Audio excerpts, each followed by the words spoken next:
إن الحمد لله نحمده ونستعينه ونستغفره ونعوذ بالله من شرور أنفسنا ومن سيئات أعمالنا من يهده الله فلا مضل له ومن يضلل فلا هادي له وأشهد أن لا إله إلا الله وحده لا شريك له وأشهد أن محمدا عبده ورسوله أما بعد. Louange à Allah, le créateur des cieux et de la terre, on le loue pour tout ce qu'il nous accorde comme bien, et on lui demande de prier son prophète Mohammed sallallahu alayhi wa sallam, sa famille, ses compagnons, et tous ceux qui les ont suivis jusqu'au jour de la rétribution. Celui qu'Allah a guidé, personne ne peut l'égarer. Celui qu'Allah a égaré, personne ne peut le guider. Alors nous sommes toujours dans l'explication du Durar al-Bahiyya fi Masail al-Fiqhiyya de notre imam Mohammed ibn Ali al-Shawkani rahimahullah ta'ala. Et on est toujours dans le chapitre des prosternations de distraction. Alors on s'est arrêté sur le hadith de Zul Yadayn, donc le hadith d'Abu Huraira, où le prophète Mohammed sallallahu alayhi wa sallam a fait 2 rak'at au lieu de 4. Et on s'est arrêté sur un problème. C'était l'ishkal qu'il y avait concernant le fait de parler pour l'intérêt de la prière. Alors dans le chapitre, dans le Durar, quand on a vu le chapitre des choses qui annulent la prière, on a vu qu'il n'est pas permis de parler dans la prière, même si c'est pour l'intérêt de la prière. Et on a vu qu'il y avait une divergence des savants. Qu'il y a des savants qui ont dit que c'est permis de parler pour l'intérêt de la prière. Jaïd. Et c'était quoi leur dalil? Le hadith d'Abu Huraira là. Le hadith d'Abu Huraira, donc le hadith de Zul Yadayn. Alors on a dit qu'il y avait un ishkal. C'était quoi l'ishkal? Et cet ishkal là, on n'a pas soulevé ça lorsqu'on a parlé de cette question dans les choses qui annulent la prière. C'est qu'on avait dit que ce hadith n'est pas un dalil, c'est pas une preuve qui montre qu'on peut parler pour l'intérêt de la prière. Parce qu'on avait dit que les compagnons ici ont parlé parce qu'ils pensaient que la prière était terminée. Or, là on est en train de parler du cas de celui qui parle, il sait très bien qu'il est dans la prière. Il parle pour l'intérêt de la prière. Et donc on avait dit que c'était pas, c'est-à-dire prendre ça comme preuve pour permettre ou pour dire que celui qui parle pour l'intérêt de la prière, sa prière n'est pas annulée. On avait dit que fihi nazar. Parce qu'on avait dit que, en réalité, les compagnons ici ont parlé parce qu'ils pensaient que la prière était déjà terminée. C'est-à-dire que la prière a été diminuée. C'est ce qu'ils pensaient. Jaïd. Mais cette réponse a un i'tirad.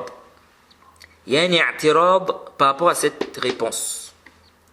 Ceux qui ont dit que parler pour l'intérêt de la prière, ça n'annule pas la prière, ils ont dit Naam, c'est vrai qu'il y a des compagnons ici qui pensaient que la prière était déjà, et que la prière avait été diminuée.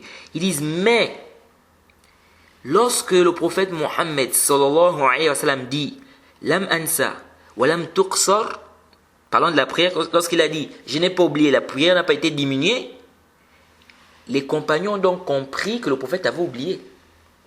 Parce que dès qu'ils ont su, parce que le prophète a dit je n'ai pas oublié, la prière n'a pas été diminuée. Donc le prophète Mohammed sallallahu alayhi wa sallam ici, il pensait qu'il n'avait pas oublié. Et le prophète leur a dit que la prière n'a pas été diminuée. Donc quand les compagnons ont compris que la prière n'a pas été diminuée, donc tout de suite ils ont compris que donc, si la prière n'a pas été diminuée, c'est que le prophète ici a oublié. Donc ils ont eu connaissance que la prière donc n'était pas encore terminée. Et donc ils ont parlé ici en connaissance de cause. Parce que, qu'est-ce qu'il a dit Zul Yadayn? Il a dit, Bel qad nasit. Il a dit, tu as oublié.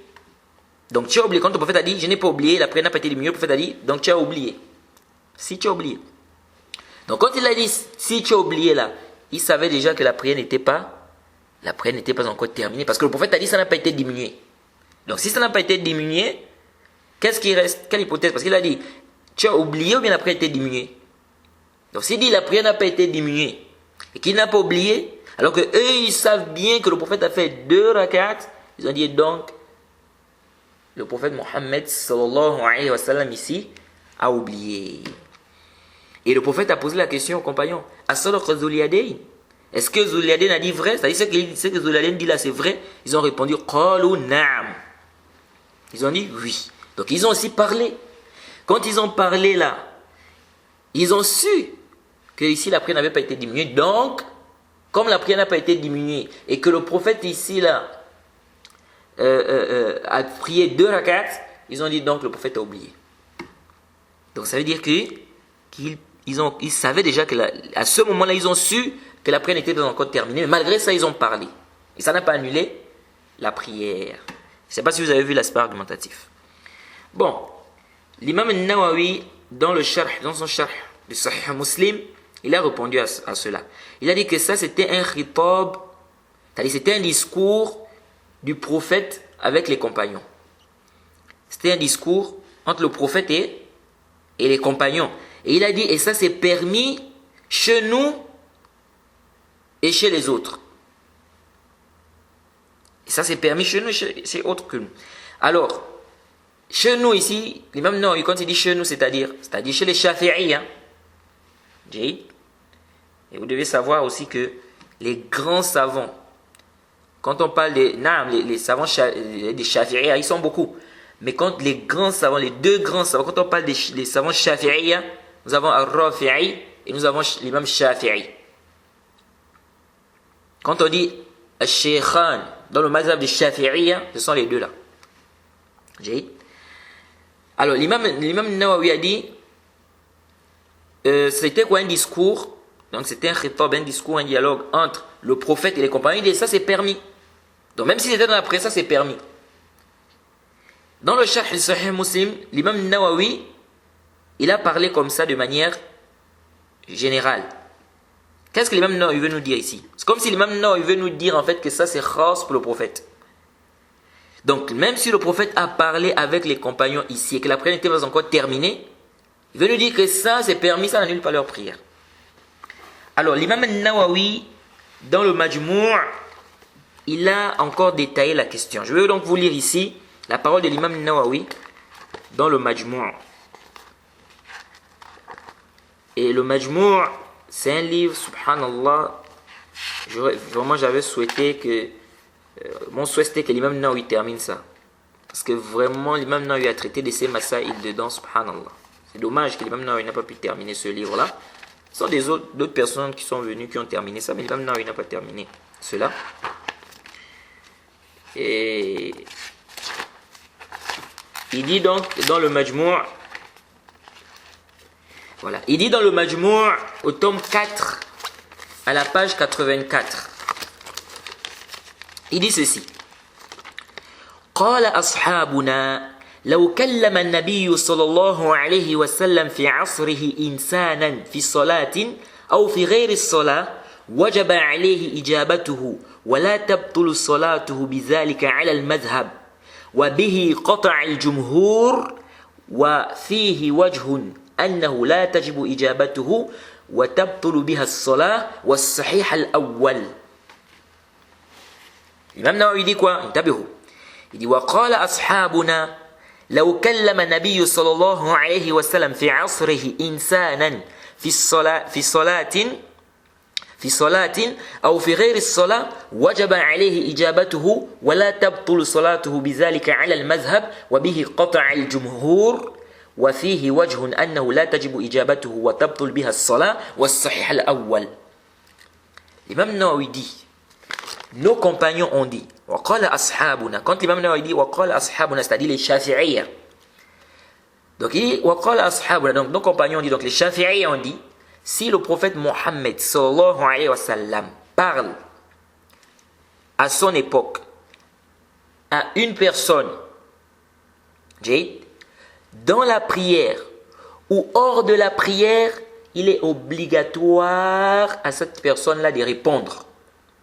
Il dit, et ça n'annule pas sa prière dans le mazhab. Donc, dans le mazhab des Shafi'iyya. Il dit, et ça c'est l'avis de la majorité des savants. Il dit, وَبِهِ قَطَعَ الْجُمْهُورِ. Il dit, وَفِيهِ وَجْهٌ. Donc il y a un avis là-bas qui dit, وَفِيهِ وَجْهٌ أَنَّهُ لَا تَجِبُ إِجَابَتُهُ وَتَبْطُلُ بِهَا الصَّلَاةُ والصحيح الأول. Il dit, il y a un avis là-bas qui dit que c'est pas obligatoire pour lui de répondre, la prière n'est pas annulée, donc si, la prière est annulée s'il répond. Il dit, mais l'imam Nawawi dit, mais l'avis qui est juste, c'est le premier avis. Donc, premier avis qui dit que c'est obligatoire pour lui de répondre et ça n'annule pas sa prière. Est-ce que vous suivez?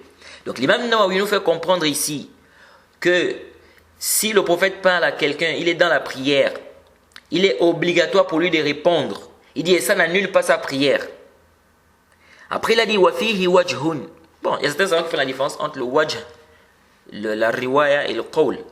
Quand on dit wajhun, c'est-à-dire que parfois c'est un avis qu'on a fait sortir par rapport au usul, par rapport au qawaid de l'imam.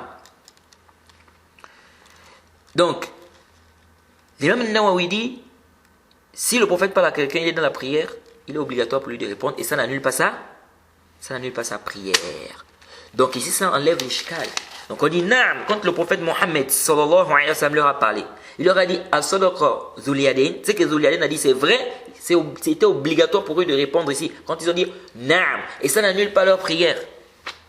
Et ça n'annule pas leur prière. Jade.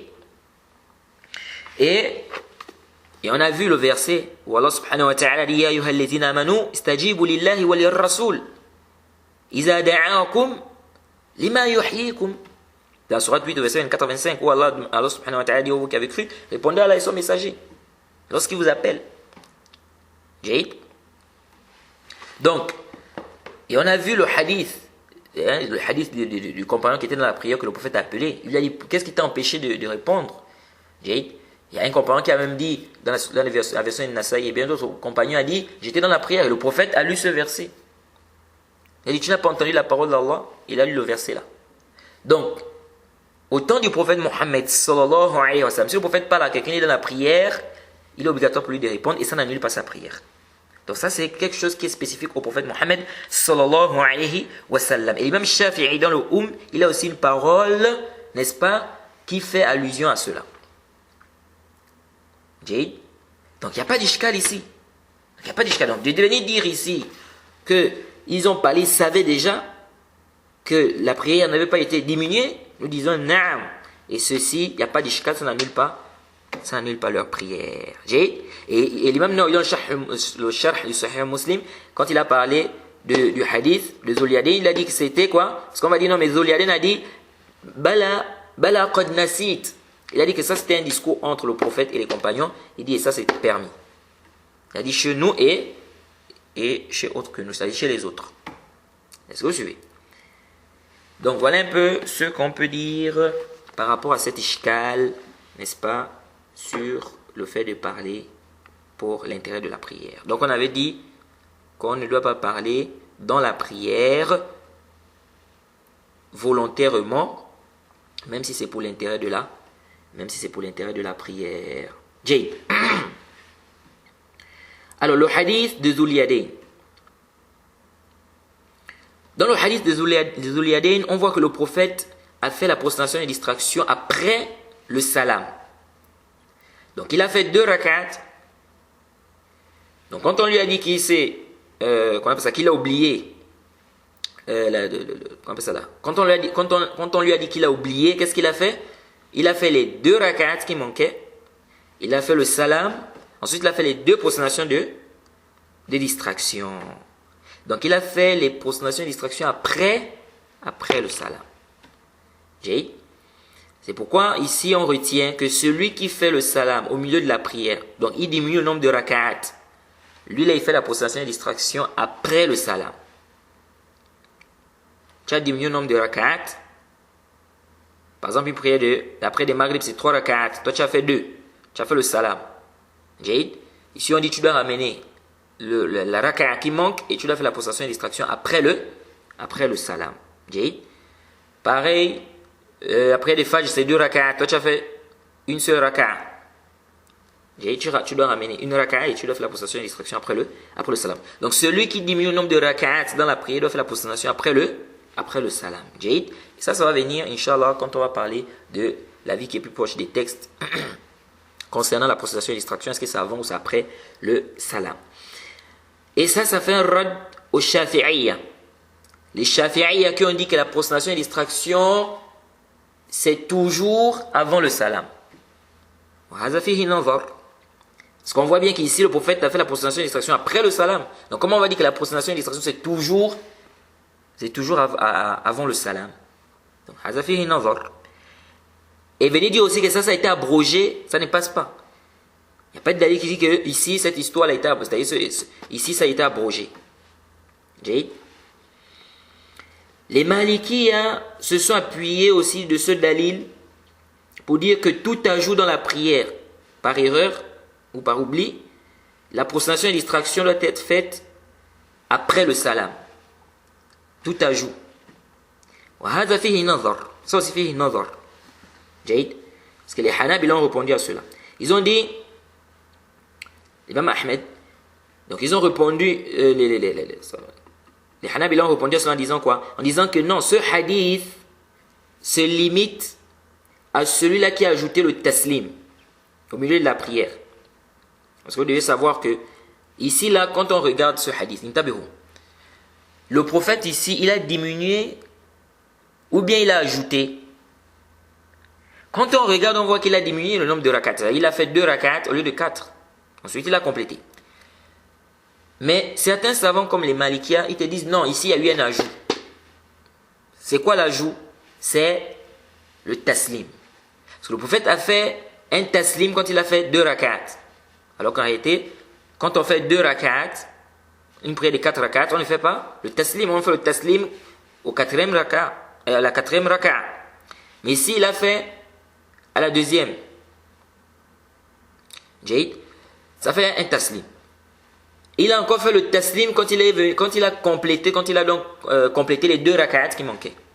Ça fait combien? 2 fois. Donc il a fait le taslim 2 fois. Donc ils disent il y a un ajout. Quand on regarde la prière, donc à la fin, quand on regarde la fin de cette prière, on voit qu'il y a eu un ajout de taslim. Donc ils ont dit il y a un ajout. Les Hanabila ont dit non, on se limite au cas où il y a, c'est-à-dire ce cas-là, c'est pour celui, c'est-à-dire le sujoud de la prosternation et distraction, on fait ça après le salam si quelqu'un a ajouté le taslim. Ça veut dire quoi? Ça veut dire que si tu as fait le taslim au milieu de la prière, donc tu as diminué le nombre de rak'at. Celui qui diminue le nombre de rak'at, celui qui fait le taslim après le salam. Donc chaque prière, si tu diminues le nombre de rak'at par rapport au nombre normal, c'est-à-dire le nombre que tu dois normalement faire, ici la prosternation des distractions c'est après le taslim. Donc par exemple la prière de Fajr. Prière de Fajr c'est 2 rak'at. Toi tu fais une seule. Prière de Maghrib c'est 3. Toi tu fais 2. La prière de Zuhr, Asr ou bien Isha c'est 4. Toi tu fais 3. Tout ça là tu dois faire la prosternation des distractions après le salam. Donc ça c'est la qa'ida chez eux. La qa'ida chez eux, c'est que c'est-à-dire à chaque fois que tu vas diminuer le nombre de rak'at. Donc prière de 4, toi tu fais 3. 2, toi tu fais une rak'at. Ils disent ici là tu dois faire la prosternation et distraction après le salam. Jaïd Mumtaz. Celui qui fait le taslim au milieu de la prière, donc il a diminué le nombre de rak'at. S'il se souvient en un temps court, c'est-à-dire entre c'est-à-dire le temps qu'il y a entre au moment où il a oublié et au moment où il s'en souvient, c'est un court temps. Ici là, il ne reprend pas la prière chez la majorité des savants.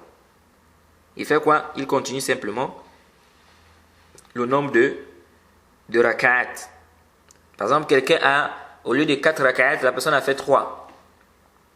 Et la personne se souvient quelques temps après. Par exemple, 5 minutes ou 3 minutes après. Donc le temps est court. La majorité des savants te disent, ici, là, tu n'as plus besoin de refaire la prière à zéro. Tu ne fais pas la prière à zéro. Tu complètes seulement ce qui te manque. J'ai. Bon, ici aussi, il y a une divergence. Parce qu'il y a des savants qui disent, peu importe, même si le temps était long, tu complètes tant que tu n'as pas perdu les ablutions. Donc, au lieu de 4 rak'at, toi tu as fait 3. Ils te disent, peu importe la durée du temps. Dès que tu te souviens, tu fais. Ça veut dire que même si ça fait 2 heures, 3 heures, 4 heures, 5 heures, 6 heures, 7 heures, 8 heures, 9 heures, 10 heures même de temps. Dès que tu t'en souviens, ils disent ici, tu complètes. Donc, c'était 4 raka'at que tu devais faire, tu as fait 3, ici tu ajoutes seulement une raka'a pour que ça fasse 4. Et après, tu fais la prostration de distraction. Tu fais ça où? Tu vas avant le taslim. Après le taslim, parce que tu as diminué le nombre de raka'at. Jade. Ça, c'est la vie que nous trouvons juste sur l'A'lam. Que peu importe la durée. Jade. Parce qu'il n'y a pas de dalil clair qui vient spécifier ici qu'il y a une durée ici. Ça, c'est l'avis de la majorité. Certains ont dit tu ne complètes le nombre de rak'at que si tu as salué à 2 rak'at. C'est-à-dire, une prière de 4 rak'at, tu as fait 2. Ils disent là, tu complètes les 2 qui manquent. Je dis parce que c'est ce qui est venu dans le hadith. Tu as fait 2, il a complété juste les 2. Ils disent, mais si il y a une prière où par exemple, si dans une prière, tu fais le salam, le taslim, à 1 rak'at, ou bien à 3 rak'at, ils disent ici, là, tu dois reprendre la prière à 0. Ici, tu dois reprendre la prière à 0. Donc, si tu as fait, par exemple, une prière de 4 rak'at, toi, tu as fait 3. Tu as fait le taslim. Ils disent, tu ne viens pas ajouter une rak'at ici. Non, tu recommences la prière à 0. La même chose si tu as fait le taslim au niveau d'une rak'at. Après, tu te souviens, tu reprends la prière à 0. Par contre, si tu fais le taslim au niveau de 2 rak'at, ici, là, tu peux compléter les rak'at qui manquent. Pourquoi ils ont dit ça? Ils disent parce que en fait, c'est là où le texte est venu. Jade. Et donc, ils disent le as, la base, c'est pas que la personne complète, c'est que la personne prie, n'est-ce pas, ses rak'at de manière enchaînée. Ça, c'est la base. La base, c'est qu'on prie les rak'at de manière enchaînée. Je ne sais pas si vous suivez. C'est-à-dire, est-ce qu'un musulman, par exemple, quand il fait la prière, il prie par exemple 2 rak'at, après il s'assoit. Il parle avec les gens, il discute, il parle. Après il dit bonjour, il me manque 2 rak'at, il continue les 2 rak'at. Par exemple après le zuhr, il peut faire ça, là. Ou après le maghrib, tu pries d'abord 2 rak'at, après tu t'assois. Tu parles. Je dis bon, je me suis un peu reposé. Bon, là il me reste seulement 1 rak'at. J'ajoute les 1 rak'at là et j'ai clôturé ma prière de maghrib. Est-ce que tu peux faire ça là? Ça doit être enchaîné. Ils disent que c'est ça la base. Donc ils disent, lorsque la personne s'est trompée dans la prière et que la personne, n'est-ce pas, a diminué le nombre de rak'at, ils disent, ici, là, la personne ne va plus faire ça enchaîné. Parce que la personne peut passer un long moment, par exemple, ou même un petit temps, mais la personne va se souvenir de ça après. Donc, ils disent, c'est pas enchaîné. Ils disent, ça contredit le asl. Ça contredit la base. C'est-à-dire, la base, le asl, la base, c'est on doit faire le nombre de rak'at enchaîné. Mais là, comme la personne a oublié, ça contredit cette base-là. Et donc, là où le prophète Mohammed sallallahu alayhi wa sallam a complété, c'est là où il a fait quoi? Il a fait 2 rak'at au lieu de 4. Ils disent donc on se limite à ça. Donc dans d'autres cas, tu ne complètes pas, tu recommences après à 0. Et ça, ils tirent ça de cette qa'ida usuliyya que certains savants apportent. Ils disent ma kharaja 'anil qiyas fa ghayru alayhi la yanqas. Ce qui sort du asl, ce qui sort de la base, Jade, on ne doit pas faire l'analogie avec d'autres choses. Je crois qu'on a parlé de cette qaïda. Lorsqu'on a une chose, par exemple, c'est un exemple, on a par exemple une interdiction.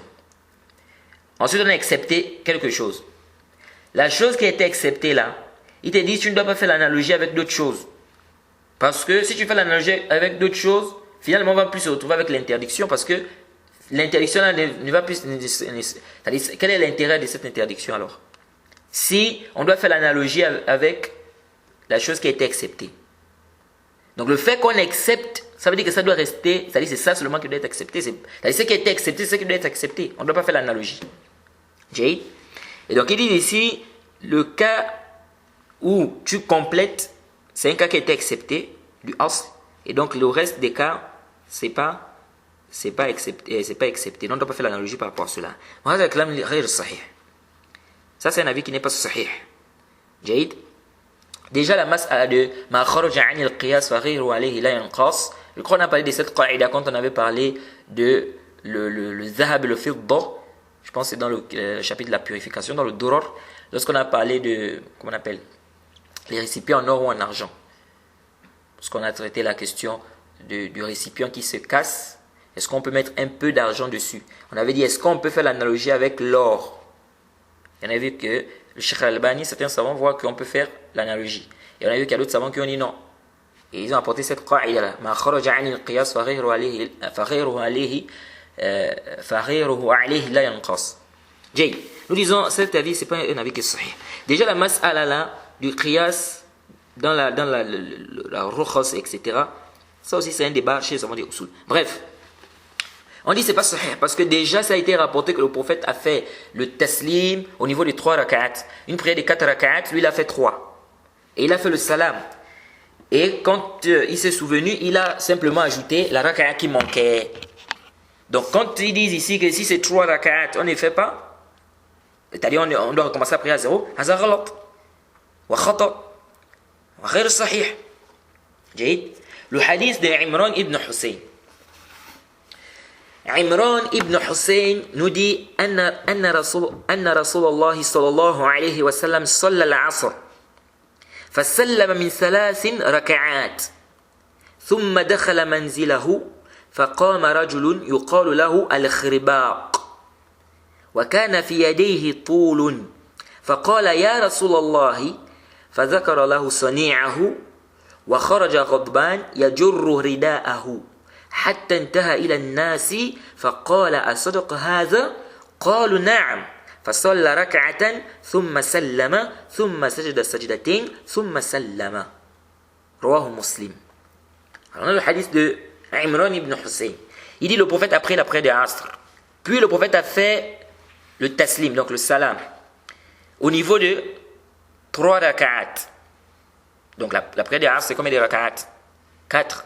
Et le prophète a fait le taslim au niveau des 3 rak'at. C'est-à-dire, après 3 rak'at, le prophète a fait le taslim. Donc ça veut dire que le prophète a oublié une rak'a. Il dit, puis il est rentré chez lui. Thumma dakhala manzilahu.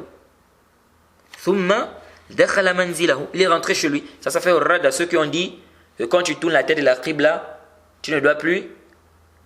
Hein? Ils disent quand tu tournes la tête de la qibla concernant le sujet de sahwi, tu ne dois plus faire le sujet de sahwi. Hazar ghalat. Ici, le prophète Mohammed sallallahu alayhi wa sallam est rentré chez lui. فقام رجل يقال له الخرباق وكان في يديه طول. Il dit un homme s'est levé, il s'appelait Khirbaq. Il avait des longs bras. Al-Khirbaq, ici là, c'est Dhul Yadayn. C'est un long débat. C'est un long débat. C'est pourquoi certains savants ont considéré le hadith d'Imran ibn Hussein comme étant le hadith d'Abu Huraira. C'est le même hadith. C'est pourquoi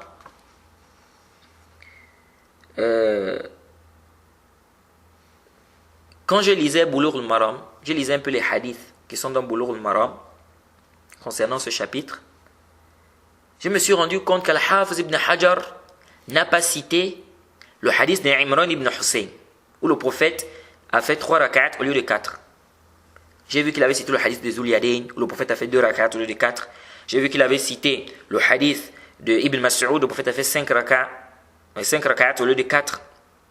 J'ai vu qu'il avait cité le hadith où le prophète a oublié le tashahhud. J'ai vu qu'il avait cité donc le hadith d'Abdullah ibn Buhayna. J'ai vu qu'il avait cité aussi le hadith d'Abu Sa'id al-Khudri qui va venir Inch'Allah tout à l'heure. Donc le prophète a parlé du doute. Et il a aussi cité d'autres hadiths, mais il n'a pas cité le hadith d'Imran ibn Hussein.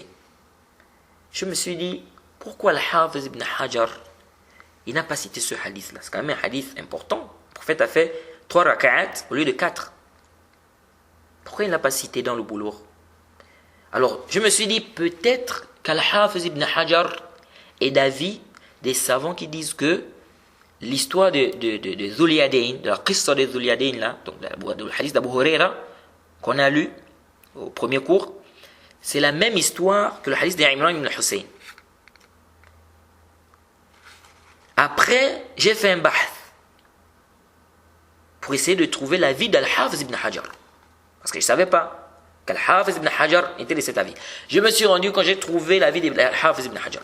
Qu'Al-Hafiz ibn Hajar est d'avis que c'est la même histoire. Et Al-Hafiz ibn Hajar n'est pas le seul. Ibn Rajab aussi. Et c'est la vie, c'est la parole. Quand on regarde la parole apparente, c'est la vie d'Ibn Abd al-Barr quand on regarde sa parole de manière apparente. Il y a d'autres savants qui ont contredit, qui a contredit ces savants-là. Tels que l'imam Ahmed, Ibn Khuzayma, Ibn Hibban, Qurtubi. Ils ont dit non, c'est deux histoires différentes, c'est deux scènes différentes. C'est deux scènes différentes. Naam, as-sahih, c'est que al-khirbaq, c'est Zul Yadayn. Al-khirbaq dans le hadith, c'est Zul Yadayn. Mais c'est pas parce que c'est la même personne que ça veut forcément dire que.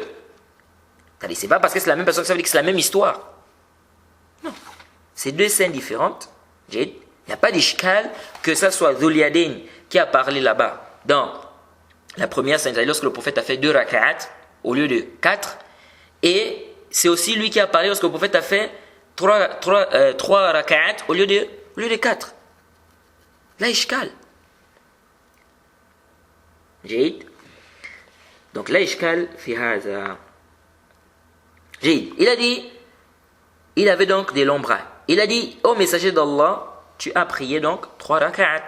Il lui a dit ce qu'il a fait. Donc il a pris 3 rak'at au lieu de 4. Et le prophète est sorti, il était fâché. Et il tirait son vêtement. Jusqu'à ce qu'il arrive chez les gens. Donc devant les gens. Il leur a dit, est-ce que ce qu'il a dit est vrai? C'est vrai que quand on regarde les deux histoires, ça se ressemble un peu. C'est ce qui a fait en sorte que certains savants disent que c'est la même histoire. Mais on va voir que ce n'est pas la même histoire. Parce que déjà ici on nous parle de 3 rak'at. Dans l'histoire d'Abu Huraira, c'était 2 rak'at. Et on va voir aussi ce qui fait en sorte qu'on dise que la vie qui est juste, c'est que c'est deux histoires différentes. C'est-à-dire c'est deux scènes différentes. Ils ont dit donc oui. Fasalla raka'atan. Il a fait une raka'a. Thumma sallama. Puis il a fait le taslim. Thumma sajada sajdatain. Puis il a fait 2 sujud. Thumma sallama. Puis il a fait le taslim. Donc ici on voit encore que le prophète a fait les prostrations et distractions après le salam. Donc ici il a diminué le nombre de rak'at. Ensuite il a complété. Et il a fait la prostration et distraction après le salam. C'est parmi les choses qui nous prouvent qu'ici, cette histoire-là, ce n'est pas la même histoire d'Abu Huraira. C'est que déjà ici on a dit 3 rak'at. Dans l'histoire d'Abu Huraira on a dit 2. Alors ceux qui ont dit que c'est la même histoire, ils ont essayé d'expliquer en disant non, 3 rak'at, ça veut dire que le prophète avait fait 2.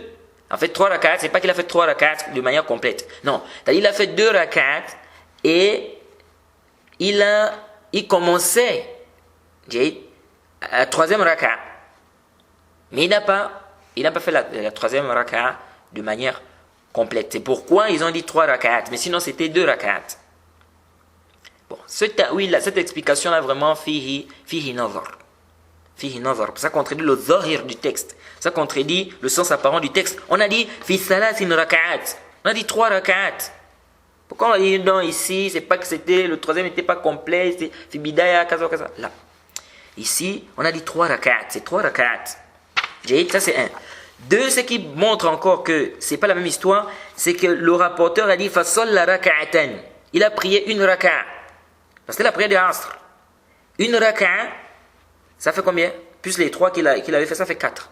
Or, dans le hadith de Zul Yadayn, il a prié combien? Il a prié 2 raka'at. Parce qu'il avait déjà prié 2. Il a ajouté 2 raka'at. Donc, si réellement ici, là, c'était l'histoire des Zul Yadayn, le rapporteur ne devait pas dire il a prié une raka'a, il devait dire il a prié 2 raka'at. Puisque vous dites que non, en réalité, la 3e, là, c'est pas qu'il a fait cette raka'a de manière complète. Donc, ça veut dire qu'ici, c'était 2. Donc, le rapporteur devait dire il a fait 2 raka'at. Pourquoi il a dit une raka'a? Et dans une autre version, il dit il a prié le raka'a qu'il avait délaissé.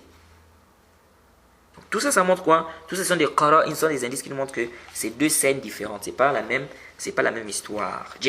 Donc, l'histoire qui dit que le prophète a fait 3 rak'at au lieu de 4, c'est pas la même histoire qui dit que le prophète avait fait 2 rak'at au lieu de 4. L'histoire qui dit que le prophète avait fait 3 rak'at au lieu de 4, c'est pas la même histoire qui dit que le prophète avait fait 2 rak'at au lieu de 4. C'est deux histoires différentes. Deux qissa différentes. Naam. Et donc, ça vient aussi faire le rad à ceux qui ont dit non, si c'est 3 raka'at, tu recommences à 0. Là, ou bien une raka'at, tu recommences à 0. Hada ghayr sahih. Ici, on dit, quand on regarde ces hadiths-là, on voit que le prophète a fait, il a fait 2 raka'at. Et il a fait le taslim. Ensuite, il a complété. Et il a fait la possession et l'extraction après le taslim. Donc, on voit de là que celui qui a délaissé des raka'at, il complète seulement, il ne prend pas ça à 0. Donc, il n'y a pas à dire non, c'est seulement ici où le prophète a fait, donc ça reste comme ça. On dit, haza ghalat ghayr sahih. Jade.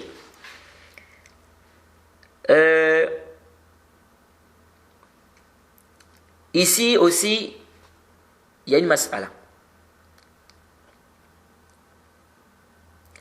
Certains disent, si tu as laissé le nombre, c'est-à-dire tu as fait le taslim, tu as diminué le nombre de raka'at. Ils disent, si tu te souviens vite, donc il y a un temps qui est court, ils disent, tu fais quoi? Tu complètes seulement les raka'at que tu as délaissés. Ça, c'est l'avis de Jumhur. Mais ils disent, si le temps est long, ils disent, tu ne te bases plus, c'est-à-dire que tu ne complètes plus, mais tu dois recommencer la prière à 0. D'autres, et là, il y a toute une divergence entre eux. À quel moment, c'est-à-dire, qu'est-ce qu'on dit qui est un grand temps, qu'est-ce qui n'est pas un grand temps? C'est-à-dire, à partir de quand on dit que ça, c'est un long moment, c'est déjà un long moment. Et à partir de quand on dit c'est un court moment. Il y a toute une divergence. Il y en a qui ont dit on revient à urf. Le urf, c'est-à-dire ce qui est connu des gens. Si c'est connu chez les gens que ça fait longtemps, on dit c'est longtemps. Par exemple, on va dire que quelqu'un a fait 2 rak'at au lieu de 4 à la prière de Fajr. Et à 9h, il se rappelle, à 9h du matin, il se rappelle qu'il a délaissé 2 rak'at. Et qu'est-ce que je dis, pardon? La prière de Aïcha. Il a fait 2 rak'at. Et à 9h du soir, donc la prière de Aïcha, c'était par exemple à 19h30. Comme c'est souvent chez nous, le plus souvent. Donc quand c'est chez nous, la prière de Aïcha, le plus souvent, c'est 19h30. J. 21h. Bon, 21h, on va voir que c'est... On peut encore discuter. C'est un temps qui est un peu court. On va dire 23h pile. 23h pile, il se souvient qu'il a délaissé 2 rak'at.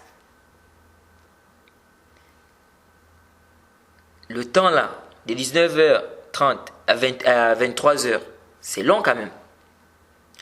Ou quelqu'un a délaissé 2 rak'at de zuhr. Il vient se souvenir de ça à 19h, 19h30 ou bien à 20h, que j'ai laissé 2 rak'at de zuhr. Chez la majorité des savants, quand le temps est long comme ça, tu recommences la prière à 0. Maintenant, le temps qui est long là, c'est à partir de quoi? C'est-à-dire à quel moment on dit le temps est long? Ici, il y a une divergence. Il y en a qui disent qu'on revient au orf, donc à ce qui est connu des gens. Si les gens disent que ça c'est déjà long, on dit que c'est long. Si les gens disent que c'est pas long, ils disent que c'est pas long. D'autres ont dit non, c'est le temps qui permet à une personne de faire une raka'a. Le temps qui permet à une personne de faire une raka'a, ce temps-là, c'est ça là, c'est à partir de là, c'est-à-dire c'est ça qui nous permet de déterminer ce qui est long de ce qui est court. Mais ça a été rapporté de certains tabi'in, ils ont dit qu'il est permis de compléter la prière même si le temps c'est un long temps. Jade. Donc ça veut dire peu importe le temps, dès que tu te souviens, tu complètes ta prière. Bien évidemment, tant que tu n'as pas perdu les ablutions. Parce que si tu perds les ablutions, c'est fini. Parce que celui qui perd les ablutions, sa prière est annulée. Jade. Donc si tu perds les ablutions, tu recommences la prière. Mais tant que tu n'as pas perdu les ablutions, peu importe le temps, dès que tu te souviens, tu complètes seulement ta prière. Ah, il me manque, j'ai fait 3 rak'at au lieu de 4. Tu fais seulement la raka'a qui manquait. Jade. Bon, ici ils ont expliqué en disant, c'est-à-dire ceux qui ont fait la différence entre un long moment et un court moment, ils ont dit, dans le hadith, on voit que le prophète s'est souvenu, c'était un court moment, Jade, et donc ça doit rester comme ça, le asl, c'est ça, Jade. Donc, si le temps est long, on va dire ici que la personne recommence la prière à 0. Bon, ça la fihi nazar. Le prophète s'est souvenu, le temps était court. Mais qu'est-ce qui nous dit que si il s'était souvenu à un moment qui était un peu plus long, c'est-à-dire qu'à une période qui était un peu plus longue, il ne devait pas se baser sur le nombre de rak'at qu'il a laissé. Qu'est-ce qui nous dit ça? Rien ne nous dit ça. Naam, il s'est souvenu, les compagnons lui ont dit que tu as prié 2 rak'at au lieu de 4. Mais est-ce que, c'est-à-dire qu'est-ce qui nous prouve que si c'était un temps, si ça avait pris plus de temps, il ne devait pas faire cela? Ça, c'est pas vraiment d'aller venir dire que si le temps est long, on recommence à prier à 0. Jay?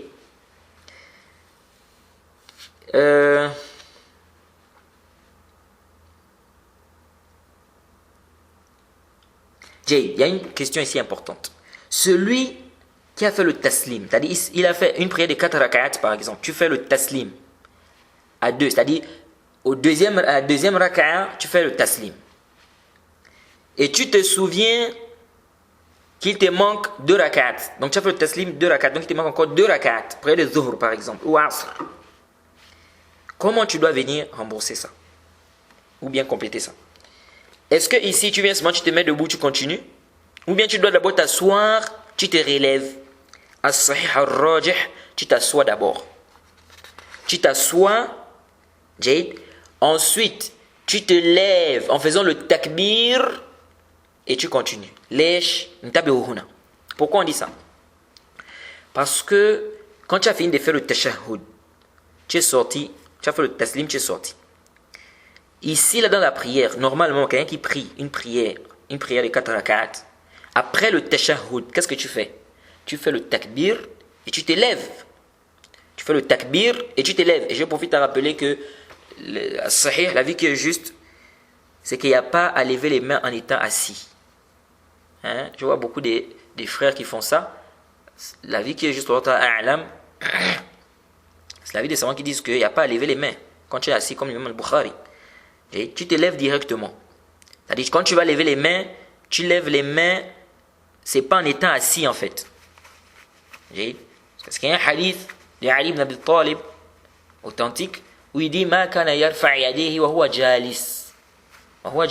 Le prophète ne levait pas ses mains pendant qu'il était assis. C'est un hadith qui est clair. Quant au hadith où on parle de lever les mains quand on est assis, c'est des hadiths qui ne sont pas, déjà, ce ne sont pas des hadiths clairs sur la question. Ça, c'est un. Deux, la plupart des gens qui font ça, ils vont te dire Cheikh Al-Albani a dit dans son livre Sifat al-Salah, Cheikh Al-Albani a dit dans son livre Sifat al-Salah.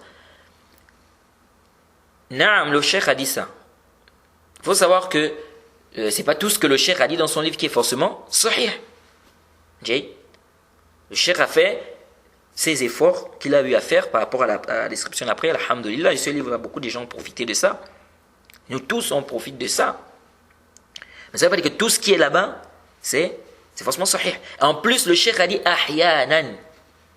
Ahyanan. Il a dit parfois, le prophète levait les mains en étant assis. Parfois. C'est ce que le cheikh a dit. Mais tu vois des frères da'iman. Ils lèvent da'iman. Fait aussi parfois. Okay. Donc, on ne lève pas, il faut bien comprendre, on parle de lever les mains en étant assis. On lève les mains, non. Mais est-ce qu'on doit lever ça en étant assis? C'est là le problème. C'est là où on dit, as-sahih, on ne lève pas les mains en étant assis. Tu lèves les mains en te relevant. Jade. Donc, ici, là, comment tu fais? On disait donc que celui qui est dans sa prière normale, celui qui est dans sa prière, par exemple, après les 4 rak'at, lui, il fait quoi? Après avoir fait le tashahhud, le premier tashahhud, il fait takbir, il s'élève. Alors toi, lorsque tu as fini de faire le tashahhud, tu as fait le taslim, tu es parti. Donc tu ne peux pas directement venir te mettre debout comme ça parce que ici tu dois faire le takbir et tu dois te relever.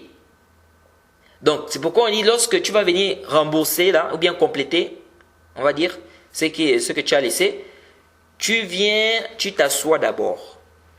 Et est-ce que tu fais le takbir al-ihram? On va voir qu'il y a un débat des savants. Mais on va voir la vie qui est juste. Inch'Allah ta'ala. Tu t'assois. Tu dois faire le takbir qui te permet de te lever. Jade, tu es debout. Maintenant tu récites la Fatiha, ainsi de suite. Après tu vas au ruku' et tu continues ta prière. Jade, ça c'est la vie que nous trouvons juste. Et c'est la vie des Hanabila. Que tu dois d'abord t'asseoir, n'est-ce pas? Tu t'assois et tu fais le takbir pour te relever. On retient aussi de ce hadith que la certitude ne peut être enlevée que par une certitude, parce que le prophète était sûr la prière n'a pas été diminuée, qu'il n'a pas oublié. Donc, c'est pourquoi il a demandé aux autres compagnons, est-ce que ce qu'il dit c'est vrai? Et ils ont dit oui. Et donc, la certitude ne peut être enlevée que par une autre certitude. Ensuite, dans le hadith d'Imran ibn Hussein, أن النبي صلى الله عليه وسلم صلى بهم فسهى فسجد السجدتين ثم تشهد ثم سلم رواه أبو داود والترمذي. Et ça a été rendu Hassan par Tirmizi et ça a été rendu authentique par Al-Hakim. On dit que le prophète Mohammed sallallahu alayhi wa sallam a prié. Donc, on dit qu'Imran ibn Hussein a dit le prophète a prié avec nous et il a oublié, il a fait 2 prosternations. Donc, le prophète a oublié dans la prière. Il a fait 2 prosternations, puis il a fait le tashahhud, puis il a fait le salam. Ah, ici on a un problème, le problème du tashahhud. Ce hadith, en réalité, cette partie-là, c'est une partie qui est shadhun, marginale. Donc la partie qui dit que le prophète a fait le tashahhud, c'est shadhun, c'est marginal. Jade, Naam, il y a certains savants qui ont dit quand tu fais la prosternation et l'extraction, tu fais tashahhud. Donc ça veut dire qu'après la prosternation et l'extraction, est-ce que tu dois encore faire tashahhud? Allahu Akbar, tu vas au sujud, tu reviens, Allahu Akbar. Allahu Akbar, tu vas au sujud, tu reviens, Allahu Akbar. Est-ce que tu fais directement le taslim ou bien tu fais tashahhud? Ici, on dit tu fais directement le taslim. Il n'y a pas de tashahhud à faire. Et pourquoi on va voir que la parole de l'imam Shawkani, lorsqu'il a dit wa tashahhudin, c'est ghalat. Et ça, c'est sahih. Nous ne sommes pas d'avis de l'imam Shawkani lorsqu'il parle du tashahhud en ce qui concerne la prosternation et l'extraction. Il n'y a pas de tashahhud à faire quand on fait la prosternation et l'extraction. La version qui est venue dire que le prophète a fait le tashahhud après avoir fait la prosternation et l'extraction, c'est une version qui est shadhun, lam tathbut, wa la tasih. C'est une version qui est riwaya qui est shadha, la tasih. C'est une riwaya qui est da'ifa. Elle est faible. Et cette riwaya a été rendue faible par plusieurs savants. Parmi eux, Ibn Munzir, l'imam Bayhaqi, Al-Hafiz Ibn Hajar, Sheikh Al-Albani, l'imam Nawawi, Ibn Abd al-Barr et bien d'autres. Donc c'est une riwaya qui est shadha, elle est da'ifa, lam tathbut wa la tasih. Pourquoi? Parce que dans la riwaya, en fait, la version est rapportée par Ash'ath, qui rapporte d'Ibn Sirin, qui rapporte de Khalid al-Hadza, qui rapporte d'Abi Qilada. Tous ceux qui ont rapporté de Khalid al-Hadza, de Abi Qilada, ils ont rapporté le hadith sans le tashahhud. Ils ont dit le prophète a fait les 2 prosternations, il a fait le salam. Puis il a fait le salam. Ils n'ont pas parlé de tashahhud. Abdul Wahhab al-Thaqafi, Shu'ba, Mu'tamir ibn Sulaiman, Maslam ibn Muhammad, Yazid ibn Zuray', ibn Ulayya, Hammad ibn Zayd, Khalid ibn Abdullah al-Wasiti, Hushaym, Wuhayb, tout ce monde-là ont rapporté le hadith. Ils ont dit le prophète a fait après avoir fait la prosternation et l'extraction, le prophète a fait le taslim. Ils n'ont pas parlé ici de tashahhud. Ils ont dit la sajda sajdatain thumma sallama. Il a fait 2 prosternations et l'extraction, 2 prosternations, puis il a fait le taslim. Ils n'ont pas parlé de tashahhud. C'est Ash'ath, le seul qui est venu, qui rapporte de Khalid, donc qui rapporte Ibn Sirin, qui rapporte de Khalid al-Hadza, qui vient, qui nous dit, il a fait tashahhud. Tous ces rapporteurs-là, ils n'ont pas entendu du cheikh qu'il a fait tashahhud. C'est lui seul qui a entendu qu'il a fait tashahhud. Il a un problème. Tout ce monde-là, Abdul Wahhab al-Thaqafi, Shu'ba, Mu'tamir ibn Sulaiman, Maslama ibn Muhammad, ibn Ulayya, Yazid ibn Zuray', Hammad ibn Zayd, Khalid ibn Abdullah al-Wasiti, Hushaym, Wuhayb, tout ce monde-là n'ont pas entendu tashahhud. Seulement lui qui a entendu tashahhud. C'est pourquoi ici ces savants l'ont dit, il a fait l'erreur ici. Donc Ash'ath a fait l'erreur, il s'est trompé ici, il a dit tashahhud, le professeur n'a pas dit tashahhud. Alors, mais pourquoi on n'a pas dit que c'est Ibn Sirin qui s'est trompé? Parce que Ash'ath rapporte de Ibn Sirin, qui rapporte de Khalid al-Hadza. On dit ça parce que ça a été rapporté de Humayd, a rapporté Bayhaqi aussi, ils ont rapporté de Ayyub, que Mohammed ibn Sirin a dit qu'on est informé de Imran ibn Hussein. On est informé de Imran ibn Hussein. Il a parlé de cette histoire-là. Et il a dit que le prophète a fait le salam. Il n'a pas parlé de tashahhud.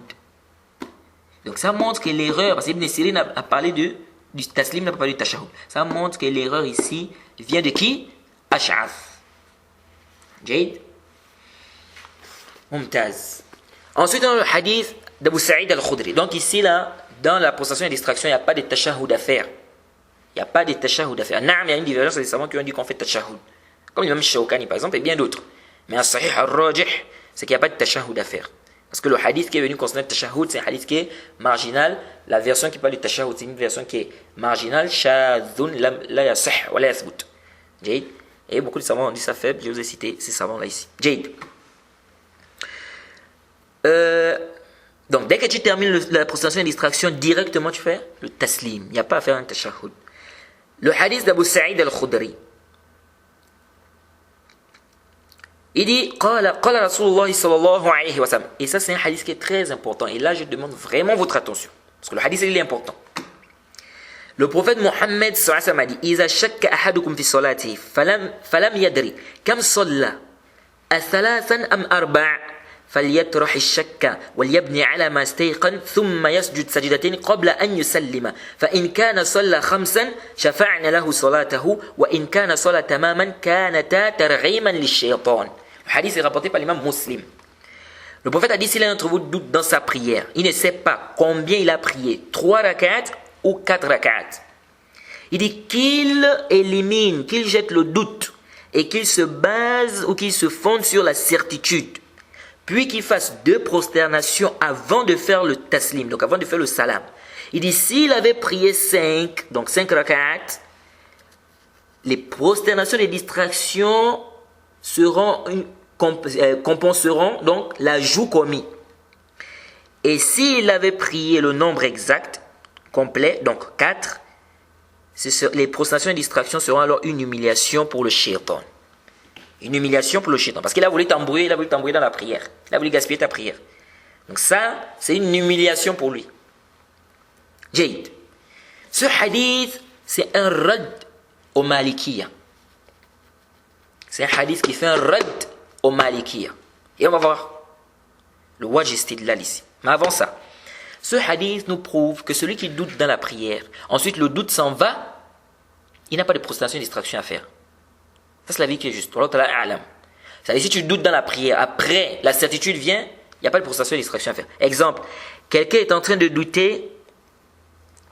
Est-ce que j'ai fait 2 sujoud? Par exemple, quelqu'un revient du sujoud, il s'assoit. En s'asseyant là, il doute. Il s'assoit, donc là, il va dire Rabbi ghfirli. Mais pendant qu'il est là, il dit, ça c'est le 2e sujoud ou c'est le premier sujoud?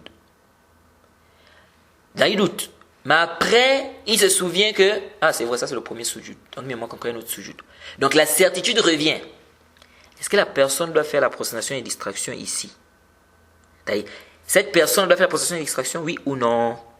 Donc, quelqu'un qui doute dans la prière, mais après, la certitude revient. Donc, c'est-à-dire que le doute est éliminé. Est-ce que cette personne doit faire la prosternation et distraction? Là. Si tu doutes dans la prière que la certitude vient, donc, t'as dit tu doutes, ensuite tu réussis à éliminer le doute là, donc la certitude revient, tu te souviens maintenant là où tu étais exactement, ici il n'y a pas de prosternation et distraction à faire. Pourquoi? C'est à cause du dalil le khitab, le fahwa al khitab, le mafhum mukhalafa. Dans le hadith ici là, d'Abu Sa'id al-Khudri, à la fin du hadith, le prophète a dit quoi? Le prophète a dit, s'il avait prié 5 rak'at, ces rak'ats là feront quoi? Ça va compenser l'ajout commis. Qu'est-ce qui va compenser l'ajout commis? Les 2 prostrations et distractions. Donc le prophète a dit, s'il avait prié 5 rak'at, donc les 2 prostrations et distractions vont compenser l'ajout commis là. S'il avait prié 5 rak'at, si réellement celui-là, qui est c'est-à-dire que celui de c'est-à-dire le prophète Mohammed sallallahu alayhi wa sallam, lorsqu'il parle ici là, il parle de qui? Il parle de celui dont le doute va jusqu'à la fin de la prière ou celui dont le doute s'en est allé. Ici, le prophète parle de celui dont le doute va avec lui jusqu'à la fin de la prière. Ce hadith parle de quelqu'un qui doute jusqu'à la fin de la prière. Il est en train de douter, donc il n'a pas eu la certitude. Le dalil, c'est que le prophète a dit, s'il avait prié 5 rak'at. Donc de qui le prophète nous parle ici? Le prophète nous parle de celui dont le doute va jusqu'à la fin de la prière. Parce que si le prophète Mohammed sallallahu alayhi wa sallam nous parlait de quelqu'un qui doute, ensuite le doute s'en est allé, il ne devait pas nous dire s'il avait prié 5 rak'at. Parce qu'il n'y a pas de raison, il dit s'il avait prié 5 rak'at, puisque la certitude est déjà arrivée. Donc quand le prophète dit s'il avait prié 5 rak'at, ça veut dire qu'ici, il s'agit de quelqu'un dont le doute va jusqu'à la fin de la prière. Et donc, le mafhum mukhalafa de ce dalil, c'est que celui dont le doute ne va pas jusqu'à la fin de la prière, il n'a pas de prosternation et distraction à faire. Parce qu'ici, le prophète a dit, il a dit, puis il fait 2 prosternations avant de faire le taslim. Donc ici, il s'agit de celui dont le doute va jusqu'à la fin de la prière. Jay. Le prophète Mohammed sallallahu alayhi wa sallam, lorsqu'il parle ici là, il parle de celui dont le doute va jusqu'à la fin de la prière. Donc ici, il s'agit de celui dont le doute va jusqu'à la fin de la prière. Puis il fait 2 prosternations avant de faire le taslim. Donc ici, il s'agit de celui dont le doute va jusqu'à la fin de la prière. Nous avions dit que ce hadith fait un rad au Malikiya. Kef. Les Malikiya nous disent, si on a l'ajout, s'il y a un ajout dans la prière, tu fais la prostration après le taslim. S'il y a une diminution, tu fais la prostration avant le taslim. Est-ce que ça là vraiment, c'est un avis qui est fort? L'imam Nawawi, dans le Sharh de Sahih Muslim, lorsqu'il a fait le Sharh, il a ramené cette réfutation-là, que je vais vous citer tout à l'heure. Mais l'imam Nawawi, à la fin, il a dit les avis qui sont plus forts. Il a dit l'avis des Malikiya, ensuite il a dit l'avis des Shafi'iyya. Parce que les Shafi'iyya, eux, voient que le sujud de sahwi, tu dois faire ça toujours avant le salam. Les Hanafiyya, eux, disent après le salam. Les Malikiya qui font le tafsil. L'avis des Malikiya, la fihi nazar. L'avis qui dit que si c'est un ajout, tu fais après, tu fais la possession et distraction après, si c'est une diminution, tu fais avant. Lèche, pourquoi? Le prophète a demandé dans ce hadith que la personne fasse le taslim quand? Avant ou après la possession et distraction quand? Avant ou après le taslim? Avant le taslim. Mumtaz. Il a dit Thumma yasjud sajdatain qabla an yusallima. Qu'il fasse 2 prostrations avant de faire le salam. Mumtaz. Ensuite, le prophète a dit, s'il avait prié 5 rak'at, s'il avait prié 5 rak'at, c'est un ajout ici ou c'est une diminution? C'est un ajout. C'est un ajout. Suivez attentivement. Parce que dans le hadith, il a dit, il ne sait pas ici, il a prié 3 rak'at ou 4. Il dit qu'il élimine le doute. Et qu'il se base sur la certitude. La certitude ici, c'est combien? C'est 4. Ce qui nous prouve que quand le prophète dit qu'il se base sur la certitude, ça veut dire qu'il se base sur le plus petit nombre. C'est qu'à la fin, il a dit s'il avait prié 5 rak'at. Donc ça veut dire que ici, là, il doit se baser sur 3. Donc ça veut dire que s'il avait prié 4, en réalité, ça va devenir 5. Et s'il n'avait pas prié 4, qu'il avait prié 3, ça va être 4. Donc le nombre exact. Pourquoi le prophète a dit s'il avait prié 5, les possessions et distractions là vont être quoi? Vont compenser l'ajout commis. Et s'il a prié le nombre exact, ce sera l'humiliation pour le shaitan. Quand le prophète dit s'il avait prié 5, c'est un ajout ou pas? C'est un ajout. Malgré que ça soit un ajout, le prophète Mohammed sallallahu alayhi wa sallam a demandé de faire la prostration ici avant le salam. Or les Malikiya disent que si c'est un ajout, on fait le salam, la prostration distraction où? Après le salam. Est-ce que vous suivez? Ici, ça veut dire que même lorsqu'il y a l'ajout, on peut faire avant. Parce qu'ils disent, regardez, suivez attentivement, c'est là où vous voyez le dirqa des savants, le fahm des savants. Les savants qui ont refuté les Malikiya disent quoi? Ils te disent, on a dit de faire la prostration et distraction ici avant le salam. Ils disent, il y a une possibilité que la personne ait fait plus que le nombre exact. Donc 5 rak'at. Parce que le prophète a dit, il ne sait pas, il a pris 3 ou 4 rak'at. Le prophète a dit, c'est basé sur ce qui est, c'est basé sur la certitude. Donc 3 rak'at. Et donc il ajoute seulement une rak'at. Le prophète a dit, s'il a prié 5. Donc ça veut dire que si en réalité il était à 4, la rak'at qu'il va faire là, ça va faire 5. Donc ça veut dire qu'il y a possibilité d'ajout. Lorsque tu doutes dans la prière, que tu ne sais pas, je suis au 3e ou bien je suis au 4e. Ou bien tu doutes, tu la prière de Maghrib, tu dis je suis au 2e ou je suis au 3e. On te dit base-toi sur le plus petit nombre. Le plus petit nombre c'est 2. Donc considère que tu es au 2e. Ensuite tu fais une raka'a. Il y a une possibilité que tu sois normalement au 3e. Mais toi tu pensais, tu es en train de douter, est-ce que je suis au 2e ou au 3e. Donc la raka'a que tu vas ajouter là, ça va te faire 4. Donc il y aura un plus. Jade. Donc il y a une possibilité ici qui est une raka'a en plus. Mais malgré cette possibilité-là, le prophète a demandé de faire le taslim, la prostration d'extraction où? Avant le taslim. Or, les Malikiya disent que quand tu fais un ajout, la prostration d'extraction doit être où? Après le taslim. Et ici, la intabihu. Si l'avis des Malikiya c'était un avis qui était vraiment sahih, ou qui était fort, qui était l'avis le plus fort dans toutes ces questions, dans tous ces avis là, parce que je vous ai dit qu'il y a près de 8 avis ou plus même. Si l'avis des Malikiya c'était l'avis qui était le plus fort, le prophète ne devait pas dire de faire la prostration et distraction avant le salam. Kaif intabiru. Parce que ici tu ne peux pas avoir une diminution ici. Tu ne peux qu'avoir un ajout ou bien le nombre exact. n'y a pas de diminution ici. Lorsqu'on te dit base-toi sur le plus petit nombre, ça veut dire que tu es en train de douter. La prière de Fajr. Je suis à la deuxième raka'a ou je suis à la première raka'a. On te dit base-toi sur le plus petit nombre. Le plus petit nombre c'est combien? Une raka'a. Lazim, forcément, tu ne peux pas avoir moins d'une raka'a. Parce que tu es dans la prière déjà. Donc, considère que là, c'est la première raka'a. Donc, on ne peut pas avoir une diminution. Soit on a un ajout, soit c'est le nombre exact. Donc, ici, là, tu vas faire une raka'a. Donc, soit tu étais normal en réalité à la deuxième, donc ça va te faire 3 raka'at, ou soit, effectivement, tu étais à la première, et donc ça va te faire 2 raka'at. C'est la même chose Maghrib. Tu as la deuxième raka'at, ou bien tu as la troisième, tu doutes. On dit, prends le plus petit nombre, c'est 2. Ensuite, tu fais une raka'a. Soit, ce sera le nombre exact, 3 raka'at, soit, ce sera plus 4 raka'at. Donc, ça veut dire que si tu étais réellement au deuxième, ça va te faire 3. Si tu étais au troisième, ça va te faire 4. C'est la même chose, Zuhur. Tu ne sais pas, je suis à la troisième raka'a ou à la quatrième. Comme ici, le prophète a dit, tu ne sais pas si tu as pris 3 ou 4. Il dit, base-toi sur le nombre le plus, sur la certitude. Et après, il a dit quoi? S'il avait prié 5. Donc, ça veut dire la certitude, c'est le plus petit nombre. Donc, tu te bases sur 3. Si en réalité, tu avais prié 4, ça va te faire 5. Si tu n'avais pas prié 4, tu avais prié 3, ça va te faire 4, donc le nombre exact. Donc ici, on ne peut pas avoir une diminution. Soit on a un ajout, soit c'est le nombre exact. Alors si on sait bien qu'on ne peut pas avoir la diminution ici, c'est-à-dire ici c'est soit c'est le nombre, c'est-à-dire soit c'est le nombre exact, soit c'est un ajout. Le prophète devait dire de faire le taslim, la prostration d'extraction après le salam.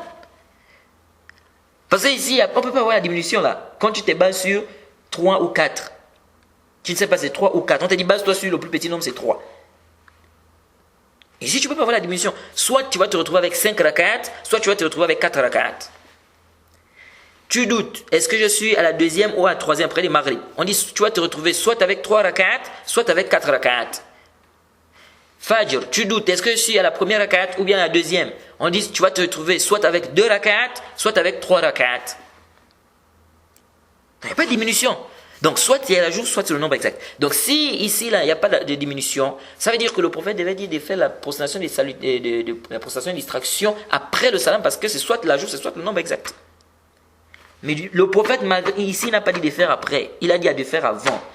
Sachant qu'il y a une possibilité d'ajout, ça prouve que la prostration de distraction, même si elle ajout, ça peut être avant le taslim. Donc l'avis qui dit que s'il y a l'ajout, c'est après le taslim. S'il y a diminution, c'est avant le taslim. Haza fihi nazar. Je ne sais pas si vous aviez compris. Certains malikis ont voulu da'ifer ce hadith. Ont voulu dire que ce hadith est da'if. Ils ont dit le hadith est da'if. Qu'est-ce que c'est da'if? Parce qu'ils disent l'imam Malik a rapporté dans le Muwatta ce hadith min tariq A'ta. Donc A'ta qui a rapporté le hadith Ani Nabi sallallahu alayhi wa sallam. Donc mursala. Donc ils disent donc c'est da'if. C'est faible. Parce que le hadith, A'ta c'est un tabi'i. Il n'a pas rencontré le prophète. Donc A'ta qui rapporte du prophète. Le hadith c'est quoi? C'est mursal, c'est da'if. Donc ils ont rendu le hadith là da'if. Mais l'imam Nawawi a refuté ça dans le Sahih Muslim. Il a refuté, il a même dit que c'est une parole qui est batil. Naam, c'est batil. Batilun la shakka fihi. C'est une parole qui est nulle et à rejeter avec la toute dernière énergie. Parce que ici nous avons la majorité des rapporteurs rapportent le hadith là d'Abu Sa'id al-Khudri qui rapporte du prophète. Un rapporteur vient ici isole, il dit à A'ta d'après le prophète. C'est la version de qui qu'on doit faire précéder. La version des rapporteurs dignes de confiance qui sont en grande quantité, ou bien la version de celui-là qui s'est isolé, qui vient dire A'ta ani Nabi sallallahu alayhi wa sallam. Il n'y a pas de doute que c'est la version de la majorité qui sont des rapporteurs dignes de confiance et qui sont en grande quantité. Et le hadith est dans le Sahih Muslim. L'autre hadith est rapporté par l'imam Malik dans le Muwatta. Donc ça c'est pas sahih. Il est venu dire que ce hadith est da'if. Le hadith il est sahih. C'est un hadith qui est authentique. Et c'est pourquoi certains savants te disent al-muqaddar kal-mawjoud. C'est-à-dire ce qui est probable, c'est-à-dire ce qui peut arriver, ils disent que c'est comme ce qui est déjà présent. Jade. Pourquoi les gens, quand ils viennent, disent non, mais on n'a pas encore insufflé la vie dans le bébé, donc on peut avorter. Qui t'a d'abord dit qu'on n'a pas encore insufflé la vie? Non, mais on a dit 120 jours, non. Mais qui a dit? C'est-à-dire, on a dit, c'est venu dans certaines riwayat, il y a certains savants qui ont dit ça, mais déjà même la masala, il y a une divergence de savants. Il y a des savants qui voient même qu'avant même ces jours-là, on peut déjà insuffler. Parce qu'il y a des hadiths qui confirment qu'avant ça même, on peut déjà. Qu'avant ça même, l'enfant bouge déjà.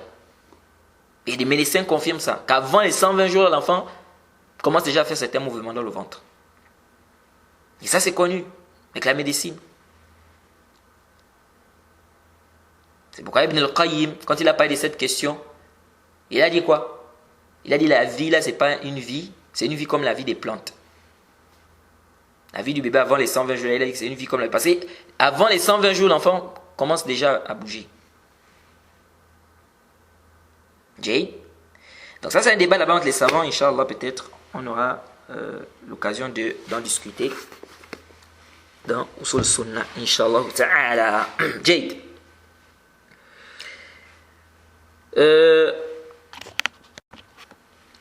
Donc, ils disent al-muqaddar kal-mawjoud. Donc, il doit arriver. L'enfant là doit arriver. Pourquoi tu veux l'enlever?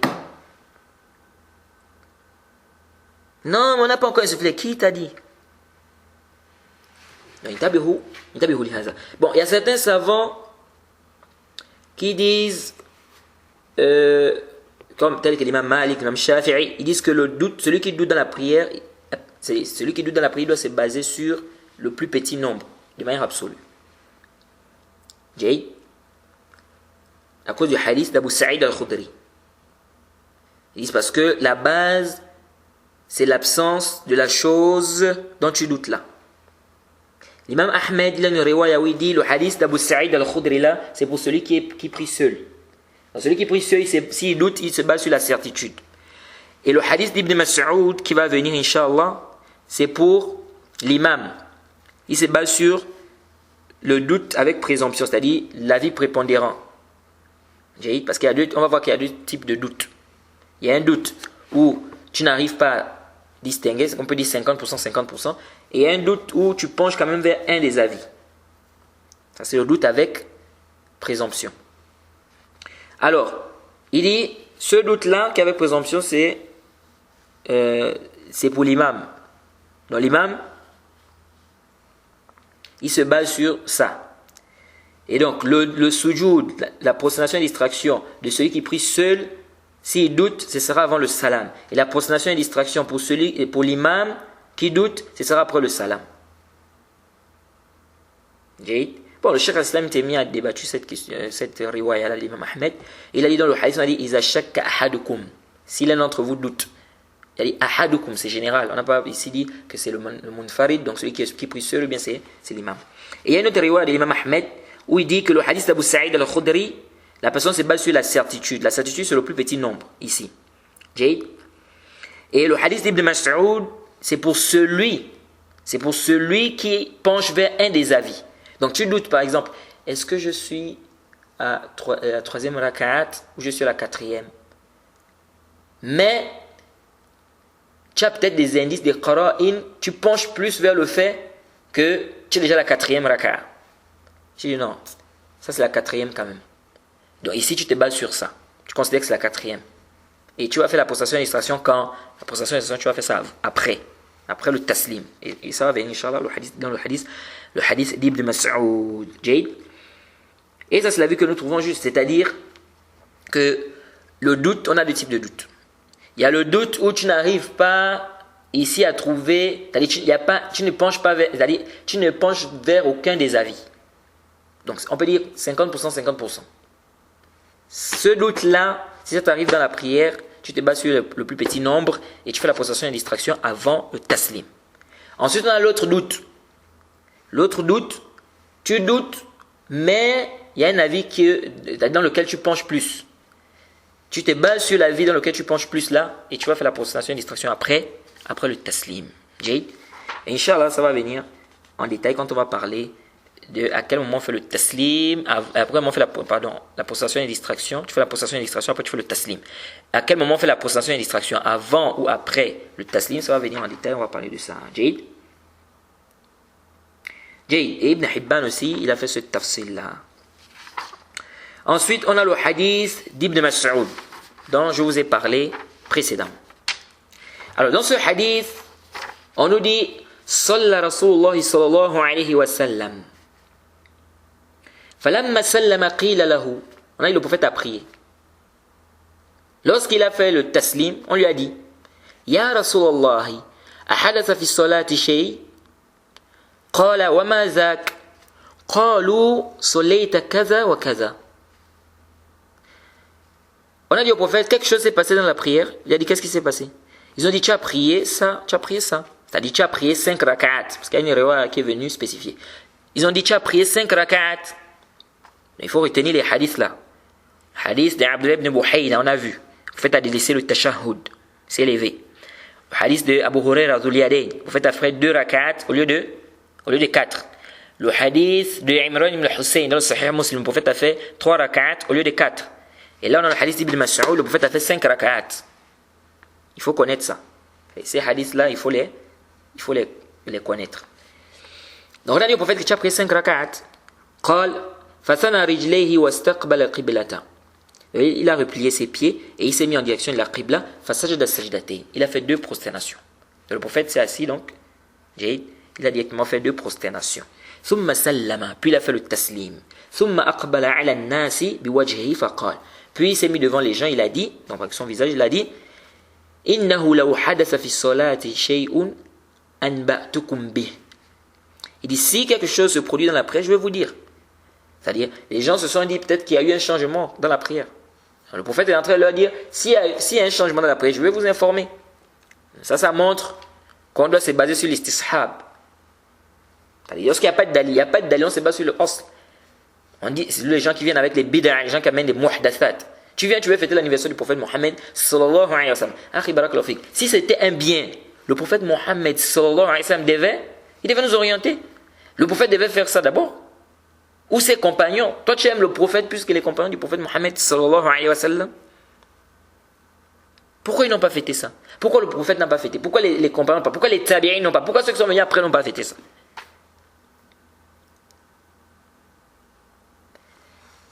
Alors ici, le prophète a dit, si quelque chose se passe dans la prière, je vais vous informer. Walakin innama ana basharun mislukum ansa kama tansawna. Il dit, mais je suis un être humain comme vous, j'oublie comme vous oubliez. Donc le prophète oublie. Donc ça, il n'y a pas de mal que le prophète oublie. Ça, c'est quelque chose de naturel. Et je crois, quand j'ai fait le rad à Hassan et Hussein, lorsque j'ai parlé de le hadith du sihr qu'il a rejeté, je crois que j'ai parlé de cette question d'oubli. Lorsque j'ai amené le rad du Cheikh al-Albani concernant les gens qui rejettent ce hadith. J'ai parlé de cette question d'oubli là. Donc il dit, et l'imam Nawawi aussi dans son Sharh Sahih Muslim, il a bien parlé aussi de cette question. Donc, il a dit, j'oublie comme vous aussi vous oubliez. Jade. Le prophète Mohammed sallallahu alayhi wa sallam, lorsqu'il a transmis le message, il a déjà transmis le message. Jade. Après avoir transmis le message, Jade, il peut oublier par exemple dans la prière. Il peut oublier par exemple dans la prière. Il peut oublier le nombre de rak'at par exemple. C'est-à-dire, il pense qu'il a fait 4 pardon, ou bien il pense qu'il a fait, il pense qu'il a fait 4 alors qu'il a fait 5, comme là par exemple. Donc ça peut arriver. Là, ishkal fi hadha. Il dit, j'oublie comme vous oubliez. Et quant au hadith qui dit, inni la ansa walakin an-nassa li yushari', c'est un hadith da'if, lam yasbut wa yasih, comme les savants disent. Le hadith qui dit que moi je n'oublie pas, on me fait oublier pour que ça soit une législation, ça c'est da'if. On dit que l'imam Malik a apporté le Muwatta, le disent même il y a la asla là. Il a dit donc, j'oublie comme vous oubliez. فَإِذَا نَسِيتُ فَذَكِّرُونِي. Si j'oublie, rappelez-moi. وَإِذَا شَكَّ أَحَدُكُمْ فِي صَلَاتِهِ. Si l'un d'entre vous doute dans sa prière, فَلْيَتَحَرَّ الصَّوَابِ, qu'il cherche la vie qui est juste, qu'il cherche ce qui est juste. Donc ça nous montre qu'il y a deux types de doutes. Dans le premier là-bas, parce qu'il y en a qui ont rendu les deux hadiths, ils ont considéré que c'est le doute là, c'est seulement, tu dois seulement te baser sur le plus petit nombre. On dit là, ici il y a deux types de doutes. Ici, il a dit فَلْيَتَحَرَّ الصَّوَابِ. Dans le hadith d'Abu Sa'id al-Khudri, il a dit quoi? Il a dit c'est basé sur la certitude, donc le plus petit nombre. Ici, il a dit de chercher la vie juste. Ensuite, il a dit فَلْيُتِمَّ عَلَيْهِ. Donc, parce que le plus souvent, celui qui doute, la première chose qu'il commence à faire, c'est de chercher. Vous allez remarquer, quand tu doutes, la première chose que tu es en train de chercher, je suis au deuxième ou au troisième. Tu cherches. À un moment, tu n'arrives pas à te retrouver, tu ne sais pas. Bon, tu as essayé de faire des efforts, tu as cherché, tu n'as pas trouvé. Je dis, bon, je ne me retrouve pas. Et ici, tu te bases sur le plus petit nombre. Maintenant, il y a des moments où tu arrives à te retrouver. Je suis au troisième, je suis au quatrième. Ah, je pense plus que je suis au quatrième. Donc là, tu as un avis qui... C'est-à-dire, tu penches plus vers un avis. Donc ça, c'est une deuxième catégorie de doute. C'est de ce qu'il est question ici.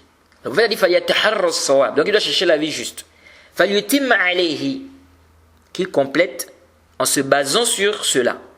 Donc il continue sa prière en se basant sur cela. Il se base sur quoi? Sur la vie juste là.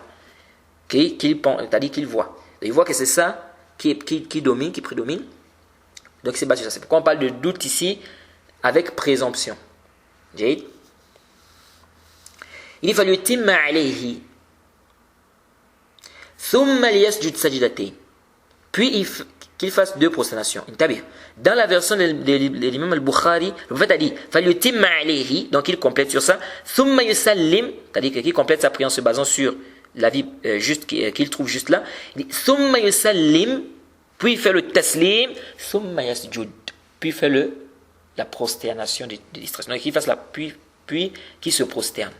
ثُمَّ يَسْجُدْ, puis qu'il se prosterne. Donc, ici on voit bien que le prophète a demandé de faire la prosternation et distraction après le salam. C'est pourquoi ici là, celui qui doute dans sa prière, il cherche et il a un avis prépondérant, c'est-à-dire penche plus vers un avis. Ici là, on dit base-toi sur ça. Ici ne te base pas sur le plus petit nombre, non, parce que là tu as un avis c'est-à-dire on va par exemple dire 70%, 50%. Base-toi sur l'avis ce qui te dit 70% là, ou 80%, 50%. Ou bien 60%, 50%. Mais si c'est au même niveau, tu n'arrives pas, tu ne penches pas vers un avis, ici là tu te bases sur le plus petit nombre. Mais si tu penches vers un avis, tu te bases sur ça. Tu poursuis ta prière sur ça. Donc tu te bases sur ça, tu complètes ta prière en te basant sur cela, et après tu vas faire la prosternation et distraction après le taslim. Donc si tu n'arrives pas à trouver, donc si c'est un doute où tu n'arrives pas à trouver, donc tu es 50%, 50%, ici on te dit la prosternation et distraction c'est avant le taslim. Si c'est un doute, mais tu penches plus vers un avis, la prosternation et distraction c'est après le taslim. Jade. Les Hanafiya ont un tafsil ajib. Les Hanafiya ont un tafsil ajib. Les Hanafiya te disent quoi? Ils te disent, là ici on voit bien que le prophète Mohammed sallallahu alayhi wa sallam a fait 5 rak'at ici. Les Hanafiya te disent, si tu te lèves, par exemple une prière de 4 rak'at, toi tu te lèves pour la 5e par erreur. Il dit, si tu te souviens, avant de faire le sujoud, tu dois revenir faire le tashahhud. Tu dois revenir au tashahhud en fait. Et tu dois annuler la rak'a. Mais si tu t'en souviens après le sujoud et que tu n'étais pas assis avant la 5e rak'a, donc après avoir fait la 4e rak'a, tu n'étais pas assis pour le tashahhud, tu t'es directement levé. Il dit ici, c'est dans ce cas-là, c'est-à-dire que tu t'es souvenu après le sujoud et tu n'étais pas assis avant, c'est-à-dire qu'à la 4e rak'a, avant de te lever à la 5e rak'a, le moment où tu dois faire le tashahhud, tu n'étais pas assis un temps qui te permet de faire le tashahhud, il te dit la prière est annulée. Si tu t'étais assis après la 4e rak'a, donc avant la 5e, c'est-à-dire tu étais à la 4e rak'a, tu t'es assis, tu as fait tashahhud, ou bien tu t'es assis, ensuite tu t'es levé pour la 5e, Donc tu t'es assis le temps qu'on peut faire le tashahhud. Ensuite tu t'es levé donc pour la 5e raka'a par erreur. Ils disent ta prière est valide. Mais attention, ils disent tu dois ajouter une autre raka'a. Donc tu dois ajouter une 6e raka'a. Parce que ça va être nafila. Parce qu'ils disent on ne peut pas, la nafila c'est pas une seule raka'a, c'est 2. Parce que vous savez que les Hanafiya, chez eux le taslim n'est pas obligatoire. Chez les Hanafiya, le taslim, c'est pas même un pilier. C'est-à-dire, tu peux faire le taslim, tu peux faire, pardon, après avoir fait le tashahhud, tu as fini, tu es sorti de la prière. Est-ce que vous suivez? Chez les Hanafiya, si tu as fini de faire le tashahhud, tu peux t'élever, tu pars. Ou tu peux même parler avec quelqu'un, la prière est finie. Et bien évidemment, ça c'est un avis qui n'est pas sahih. Et on a parlé de ça, je crois, dans le premier cours. Et parmi les dalils qu'ils ont, en dehors des dalils qu'on avait déjà cités, le hadith d'Abdullah ibn Amr ibn As, on dit que Anna Nabiyya sallallahu alayhi wa sallam قال إذا رفع رأسه من سجدة الثانية فقد مضت صلاته. Que le prophète a dit, si la personne lève la tête de la deuxième prosternation, sa prière est passée, c'est-à-dire sa prière est valide. Ça c'est un hadith qui est da'if. La yasih ou la yathbut. C'est rapporté par Tirmizi. Et c'est un hadith qui est da'if, qui est rendu faible par plusieurs savants, Tirmizi et bien d'autres. Et il y a les turab même dans la chaîne de transmission. Et il y a Abdurrahman ibn Ziyad dans la chaîne de transmission, Al-Ifriqi, il est da'if. Et il y a une coupure aussi entre celui qui rapporte le hadith et Abdullah ibn Amr. Et il y a même les turab dans le matin. Ils se sont aussi appuyés d'une parole d'Ali ibn Abi Talib, qui vient dans le Musannaf d'Abdul Razzaq et Bayhaqi, où on dit qu'Ali ibn Abi Talib a dit إذا جلس مقدار التشهد فقد تمت صلاته. Que Ali ibn Abi Talib, on dit que Ali ibn Abi Talib a dit lorsque tu t'assois, le temps qu'on peut faire le tashahhud, ta prière est complète. Mais si tu t'assois, le temps qu'on peut faire un tashahhud, ta prière est complète. Mais ça c'est da'if aussi. L'imam Ahmed a dit que c'est da'if, la yasih. Donc il n'y a pas de dalil, ils n'ont pas de dalil. Donc venez dire qu'il n'y a pas comment on appelle, celui qui a fini, c'est-à-dire si tu as fait le tashahhud, tu peux t'élever, tu pars sans faire le taslim, c'est quand même غير صحيح. غير صحيح. En plus le prophète a dit وتحريمها التكبير وتحليلها التسليم. Qu'est-ce qu'on va dire que tu as fini de faire le tashahhud, tu t'élèves, tu sors, la prière est finie. Là. Donc c'est pourquoi ils te disent, si tu t'es assis le temps de faire le tashahhud, et que tu t'es levé à la 5e raka'a, ils te disent ici, là, tu dois ajouter une 6e raka'a. Parce qu'en fait, en réalité, pour eux, ça c'est devenu des prières surrogatoires. Et la prière surrogatoire, ils disent, tu ne peux pas faire une raka'a seulement. La prière surrogatoire, tu ne peux pas. Par exemple, quelqu'un vient après la prière de Zuhr, il vient faire seulement une raka'a. Ils disent non, tu ne peux pas faire une raka'a seulement. Donc il faut que tu ajoutes une 6e raka'a. Est-ce que vous suivez? Donc si, on va prendre le cas de Fajr. Fajr, tu t'es levé pour la 3e raka'a. Tu t'étais assis pour le tashahhud à 2e, ensuite tu t'es levé pour la 3e. Ils te disent, tu dois ajouter 4e raka'a. La prière de Zuhr, tu t'es levé pour la 5e, ils te disent, tu dois ajouter 6 raka'a, la 6e raka'a. La prière de Maghrib, tu t'es levé pour la 4e, ils te disent, tu ajoutes 5e. Et ainsi de suite. C'est vraiment, c'est un ajib. Je ne sais pas si vous avez compris leur style là. C'est-à-dire, ici là, quand tu t'es assis pour le tashahhud là, khalas, tu as sorti de la prière. Donc, quand tu t'es levé là, c'est comme si tu entamais en fait une nouvelle prière qui est nafila. Et ici, comme la nouvelle prière là, tu ne peux pas faire une seule raka'a, tu dois ajouter. Bien évidemment, ils ont aussi d'autres dalils, ça peut sur le hadith d'Abu Saïd al-Khudri qu'on a cité précédemment. Il dit shafa'na lahu salatahu, shafa'na, c'est shafa'. كل هذا غير الصحيح. جيد. Ça c'est tafsilat. Ça c'est des trucs qui ne sont pas sahih. جيد. Les Malikiya se sont appuyés de ce hadith de Ibn Mas'ud pour dire que si tu fais l'ajout dans la prière, la prostration et l'extraction doit être après le salam. Parce que ici le prophète Mohammed sallallahu alayhi wa sallam a fait la prostration des distractions après le salam. Et il a fait 5 raka'at. Donc il y a eu un ajout. Donc ils disent, tout ajout dans la prière, tu fais la prostration et la distraction après le taslim. وهذا الاستدلال غير الصحيح. Cet istidlal aussi n'est pas sahih. ليش? Pourquoi? انتبهوا هنا. Le prophète Mohammed sallallahu alayhi wa sallam ici, à quel moment il s'est rendu compte qu'il avait fait 5 raka'at? C'est après avoir fait le taslim. Donc après avoir terminé ça, il avait fini, il a terminé, il a fait le taslim. C'est après qu'il s'est rendu compte qu'il avait qu'il avait fait 5 rak'at. Donc, comment le prophète Mohammed pouvait faire la prosternation des distractions avant le taslim? Il pouvait faire la prosternation des distractions avant le taslim. Parce qu'il s'est souvenu qu'il a fait 5 rak'at, c'était après avoir fait le taslim. C'est pas comme s'il avait fait moins de rak'at. Là, il s'est souvenu qu'il a fait, s'il a fait moins de rak'at, c'est autre chose. Mais là, il s'est souvenu qu'il a fait 5 rak'at, il avait déjà fait le taslim. Donc, il n'y a plus de rak'at à ajouter là. Donc, ça veut dire qu'il s'est souvenu après le taslim. Comment il va faire le salam, ou la prosternation de distraction avant le taslim? Il ne peut pas faire la prosternation de distraction avant le taslim. Il est déjà sorti. C'est pourquoi on dit celui qui a ajouté le nombre de rak'at, et il se souvient après avoir fait le taslim, lui, il a fait la prosternation de distraction après. Parce que comment tu vas faire ça avant? Tu as fait le taslim, tu peux pas faire ça, tu peux pas faire avant, tu as fait le taslim. La prosternation de distraction ne peut être ici qu'après. C'est la même chose celui qui a oublié. Quelqu'un a oublié de faire la prosternation des distractions avant le taslim. Tu as oublié de faire la prosternation des distractions avant le taslim. Tu te souviens de ça après avoir fait le taslim. Tu vas faire le taslim, la prosternation des distractions là, quand? Tu fais ça après le taslim. Parce que tu vas faire ça. Par exemple, quelqu'un a fait 4 rak'at. Il s'est trompé par exemple dans la prière. La personne a oublié par exemple une obligation. La personne devait faire la prosternation de distraction avant le taslim. Donc lui, après avoir fait ces 4 rak'at, il a oublié. Il a fait le assalamu alaikum wa rahmatullah, assalamu alaikum wa rahmatullah. Après le taslim, là, il se rend compte que j'ai oublié de faire la prosternation de distraction que je devais faire avant le taslim. Il fait quoi ici? Lui, il ne peut plus faire la prosternation de distraction avant le taslim parce qu'il a déjà fait le taslim. On dit simplement cette personne fait la prosternation de distraction maintenant. Donc, tu ne peux plus faire après le taslim. Tu es déjà sorti de la prière. Donc, ici, le prophète a fait 5 rak'at. Comment il va faire la prosternation de distraction avant le taslim? Ça ne peut qu'être qu'après le taslim. Donc, on ne peut pas prendre ça comme dalil. Donc, le prophète, on ne va pas dire non, il a fait la prosternation de distraction après le taslim parce qu'il y a eu un ajout. Non, il a fait la prosternation de distraction ici après le taslim parce qu'il ne pouvait faire ça qu'après le taslim. Parce qu'il avait déjà fait le taslim. Je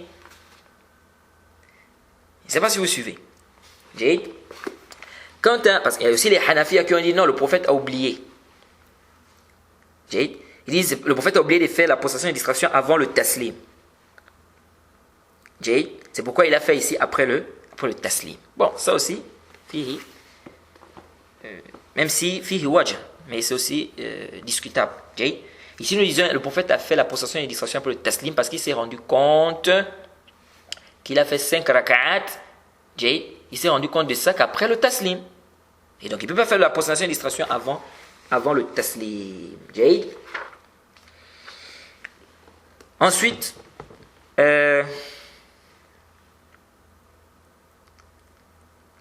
bon, le hadith qui dit celui qui doute dans sa prière, qu'il fasse 2 prostrations de distraction après le taslim, c'est un hadith qui est daïf. Un hadith comme ça qui dit celui qui doute dans sa prière, qu'il fasse 2 prostrations après le taslim. C'est un hadith qui est daïf. Alors, on a un hadith, le hadith de Mughira ibn Shu'ba, où on dit que le prophète Mohammed sallallahu alayhi wa sallam a dit إذا شك أحدكم فقام في ركعتين فاستتم قائما فليمضي ولا يعود وليسجد سجدتين فإن لم يستتم قائما فليجلس ولا سهو عليه. Hadith rapporté par Abu Daoud, Ibn Majah, Daraqutni. Bon, ce hadith aussi c'est un hadith à problème. C'est un hadith qui a une faiblesse, daif, comme certains savants disent. On dit le prophète a dit s'il est entre vous dans la prière qui s'élève, n'est-ce pas, du tashahhud, donc il est fait pour le tashahhud. S'il est déjà bien debout, donc s'il est complètement debout, qu'il continue et qu'il ne revienne pas et qu'il fasse 2 prosternations. S'il n'est pas complètement debout, qu'il s'asseye et il n'a pas de prosternation de distraction à faire. Donc il n'a pas de prosternation à faire. Ça c'est un hadith à problème. Cheikh Al-Albani, il a rendu authentique certaines versions par les shawahid, surtout la version qui est venue. Une version qui est venue d'Abi Daoud et Ahmed, où on dit que le prophète a dit إذا قام أحدكم من ركعتين فلم يستتم قائما فليجلس وإن استتم قائما فلا يجلس وليسجد sajdatei sahu. On dit le prophète a dit si l'un d'entre vous s'élève de 2 rak'at, donc il n'a pas fait le tashahhud, qu'il n'est pas complètement debout, qu'il s'asseye. Et s'il est complètement debout, qu'il ne s'asseye pas et qu'il fasse 2 prostrations de distraction. Ça a été rapporté également de Mughira, qu'il s'est levé du tashahhud, il a oublié le tashahhud. Les gens disent subhanallah. Hadith dans Tirmizi et bien d'autres, le Cheikh Al-Albani a identifié ça. Les gens disent subhanallah. Lui aussi, il a dit subhanallah. C'est pourquoi certains savants disent, si l'imam, il s'élève, il a oublié le tashahhud, on dit à l'imam subhanallah. L'imam aussi peut dire subhanallah, pour faire comprendre aux gens que je ne peux plus revenir. Et ça a été rapporté, ces hadiths-là, c'est les hadiths où il y a des problèmes au niveau des chaînes de transmission. Cheikh Al-Albani, il a authentifié, n'est-ce pas, le hadith que je vous ai cité précédemment. Il a aussi authentifié le hadith de Mughira là, parce qu'à la fin du hadith, Mughira a cité le hadith que je vous ai cité du prophète précédemment. Mais nous disons ceci, que généralement, quand on regarde les textes du prophète, on a vu le hadith d'Ibn Buhayna, où le prophète a oublié le tashahhud, le prophète s'est levé, il n'est pas revenu. Et les gens se sont levés avec le prophète. On a aussi un hadith qui est authentique de Uqba ibn Amir, qui s'est levé, il a oublié le tashahhud, il s'est levé, les gens ont dit subhanallah, il n'est pas revenu, et à la fin il a dit hiya sunnah. À la fin il a dit c'est la sunnah. Ça aussi, ça c'est rapporté par Ibn Hibban et bien d'autres, c'est authentifié par le Cheikh Muqbil et bien d'autres. Il a dit c'est la sunnah. Donc la sunnah, c'est que lorsque tu t'es déjà levé, tu as oublié le tashahhud, tu t'es levé, tu ne reviens plus. Tu ne reviens plus. Maintenant ici, intabihu. Celui qui s'est levé, déjà si tu veux t'élever, mais tu n'es pas encore debout. Tu veux t'élever, tu te rends compte que je n'ai pas encore fait le tashahhud. Tu reviens vite. Est-ce que ici, là, tu n'étais pas encore debout, mais tu t'apprêtais déjà. Tu t'étais déjà un peu levé. Est-ce que ici, tu as une prosternation et distraction à faire? Là, tu n'as pas de prosternation et distraction à faire. Parce que ici, là, tu t'es rattrapé avant de quitter l'endroit. Tu n'as pas dépassé l'endroit, tu t'es rattrapé avant de quitter l'endroit. Tu t'es souvenu que tu as laissé, tu n'as pas encore fait le tashahhud, tu es vite revenu. Par contre, si tu as déjà dépassé l'endroit, tu es debout. Tu es déjà debout. Est-ce que tu reviens? Ici, on dit, tu ne reviens pas. Bon, tout est un débat. Hein? Il y en a qui disent, tu reviens tant que tu n'as pas recommencé la lecture. Il y a d'autres qui disent, comme les Hanabila, le mieux c'est de ne pas revenir, mais si tu reviens, c'est permis. Mais en Sahih al-Rajih, tu ne reviens pas. Dès que tu es déjà debout, ne reviens pas. Maintenant, si l'imam revient, ou si tu reviens, ta prière est annulée ou pas? En Sahih al-Rajih, ta prière n'est pas annulée. Il y a des gens qui disent aujourd'hui, si tu reviens, la prière est annulée. Et ils vont être comme ça, te décrire, la prière annulée, la prière annulée. Quelle prière qui est annulée? Quelle prière qui est annulée? Après on te dit non, l'imam Shafi'i a dit, si tu reviens, la prière est annulée. Là, ghalat, wa khata. L'imam Shafi'i n'a pas dit ça. L'imam Shafi'i te dit, la prière est annulée si tu reviens aliman, en connaissance de cause. Et tu connais et tu reviens, ou bien c'est muta'ammidan, tu fais ça volontairement, c'est là où la prière est annulée. Mais si tu reviens par erreur ou par oubli, l'imam Shafi'i n'a pas dit que la prière est nulle. L'imam Shafi'i n'a pas dit que la prière est nulle. Et l'imam Nawawi il a expliqué, n'est-ce pas, cela dans le Rawd al-Talibin, au tome 1, la page 303, que si la personne revient en connaissance de quoi, parce que l'imam aussi peut se tromper. Ou bien il ne connaît pas le hukm. Donc il est déjà debout, il revient quand même. Jahilan, c'est-à-dire dans l'ignorance. La prière est annulée. Recommencez, les frères, recommencez vos prières. La prière de l'imam est annulée. Comment ça? Oui, c'est annulé parce qu'il est revenu. Il ne devait plus revenir. Qu'est-ce que c'est? Le pauvre imam, il a fait ça par ignorance. Ou parfois, il a fait ça par erreur. C'est-à-dire, comme il a pu se tromper pour s'élever, il peut aussi se tromper en revenant. Donc, intabihu li hadha. Mais nous disons, Sahih al-Rajih, même s'il revient, la prière n'est pas annulée. Parce qu'on n'a pas de dalil qui vient dire que la prière est annulée. Même s'il revient volontairement, la prière n'est pas annulée. Wallahu ta'ala a'lam. Alors, le dernier hadith qu'on va voir, c'est le hadith de Thawban. Hadith de Thawban, on dit que le prophète Mohammed sallallahu alayhi wa sallam a dit Likulli sahwin sajdatan ba'dama yusallim. C'est un hadith qui est rapporté par Abu Daoud et Ibn Majah. On dit que le prophète a dit pour chaque distraction, 2 prosternations après le taslim, après le salam. Alors ce hadith, c'est un hadith qui est da'if. C'est un hadith qui est da'if, la yasih ou la yasbut. C'est un hadith qui est da'if et qui a été rendu fait par certains savants. Parce que dans la chaîne de transmission, il y a Zuhair ibn Salim. Et Zuhair ibn Salim, l'imam al-Daraqutni a dit Munkar al-Hadith. Il a même dit Lam yasma' minhu. Il n'a pas entendu de Thawban. Donc ce hadith est da'if, la yasih wa la yasbut. Certains savants ont renforcé ce hadith avec d'autres versions qui disent Likulli sahwin sajdatan. Pour chaque distraction, 2 prosternations. Mais on dit ça, c'est pas sahih. On ne peut pas renforcer ces deux hadiths. On ne peut pas renforcer le hadith qui dit لِكُلِّ سَهْوٍ سَجْدَةً بَعْدَمَا يُسَلِّمْ avec un hadith qui dit لِكُلِّ سَهْوٍ سَجْدَةً. On ne peut pas renforcer un hadith qui dit, on peut pas renforcer le hadith qui dit pour chaque distraction 2 prosternations après le salam avec un hadith qui dit pour chaque distraction 2 prosternations. Pourquoi? Parce que lorsqu'on veut faire le taqwi, lorsqu'on veut renforcer des hadiths, il faut qu'il y ait quoi? Les hadiths qui ont des faiblesses ou des faiblesses qui sont minimes, il faut que ça soit, c'est-à-dire que le sens doit concorder, soit le sens, soit les termes. Ça doit être les mêmes termes ou le sens, ou le même sens. Mais ici, quand on dit pour chaque distraction 2 prosternations après le salam, c'est le même sens que quand on te dit pour chaque distraction 2 prosternations. Non, c'est pas pareil. Quand je te dis pour chaque distraction 2 prosternations après le salam, ça veut dire que chaque fois que tu fais des erreurs, que tu te trompes dans la prière ou que tu oublies, chaque fois que tu te trompes, en oubliant, tu dois faire les prosternations après le taslim. C'est ce que ça veut dire. Or, dans l'autre hadith, on n'a pas parlé de l'endroit. Ça doit être avant ou après. On n'a pas parlé de ça. Donc, comment on veut renforcer ces 2 hadiths? On dit on ne peut pas renforcer ces 2 hadiths.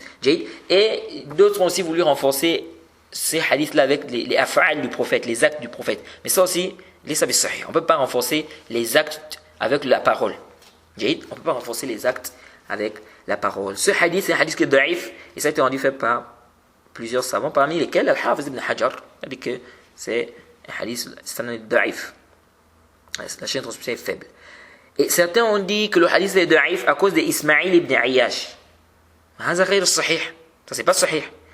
Et il y a d'autres aussi qui ont dit la seule illa de ce hadith c'est Ismaïl ibn Ayyash. Parce qu'il y en a qui ont identifié, ils ont dit ceux qui ont rendu le hadith là da'if, ils ont rendu ça da'if à cause d'Ismaïl ibn Ayyash. Donc c'est la seule illa du hadith. Et donc le hadith n'est pas da'if, le hadith est sahih. Qu'est-ce que le hadith est sahih? Pourquoi le hadith est authentique?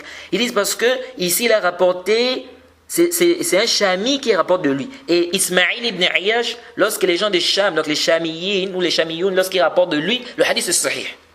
On dit ça galat. Naam, Ismaïl ibn Ayyash, si les gens de Sham, c'est-à-dire les Shamiyoun, s'ils rapportent de lui, le hadith est authentique. Si ceux qui ne sont pas des Sham, donc les gens qui ne sont pas des Shamiyoun, n'est-ce pas, rapportent de le hadith da'if, on dit naam, mais ce n'est pas la seule illa du hadith. Votre erreur, c'est de penser que la seule illa de ce hadith, le seul problème de ce hadith, la seule faiblesse de ce hadith, ou le seul problème qu'on peut trouver à ce hadith, c'est le problème d'Ismaïl ibn Ayyash. Il y a le problème de Zuhair ibn Salim. Zuhair ibn Salim. Donc le hadith là, c'est un hadith qui est da'if, la yasih, wa la yathbut. Et ça a été rendu faible par certains savants. Et c'est l'avis que nous trouvons juste, c'est que le hadith est da'if. Cheikh Al-Albani, apparemment Cheikh Al-Albani il a authentifié ce hadith. Mais nous ne sommes pas d'avis du Cheikh Al-Albani sur l'authenticité de ce hadith. Nous sommes d'avis des savants qui ont dit le hadith est da'if. Parce que les arguments que le Cheikh a avancés pour authentifier le hadith sont des arguments qui ne sont pas, n'est-ce pas, solides. Et on vient à peine d'expliquer pourquoi nous disons que ce hadith est da'if. Donc voilà un peu ce qu'il faut retenir ici. Et puis certains, on peut aussi comprendre ce hadith-là, quand on dit pour chaque distraction, 2 prosternations après le taslim, après le salam. On peut comprendre qu'à chaque fois que tu fais une distraction dans la prière, tu dois faire les prosternations et distraction. Et donc si j'ai fait 2 erreurs, je dois faire combien? Je vais faire 4 prosternations et distraction. Si j'ai fait 3, 6, et ainsi de suite. Parce qu'il a dit pour chaque distraction, 2 prosternations. Est-ce que ça c'est sahih? C'est pas sahih. On a vu des hadiths, le prophète, n'est-ce pas, a délaissé le tashahhud, il a délaissé l'assise, mais il n'a fait que 2 prosternations de distraction. Donc, même le matna, fihi nazar. Même son matna. Et même le contenu du hadith en lui-même. Donc on va s'arrêter ici, on demande qu'Allah nous facilite, qu'Allah nous donne la compréhension de la religion. Le cours d'aujourd'hui aussi était vraiment long. On demande qu'Allah nous facilite, qu'il nous donne la compréhension de la religion. Wa subhanaka Allahumma bihamdik wa ashhadu an la ilaha illa anta astaghfiruka wa atubu ilayk.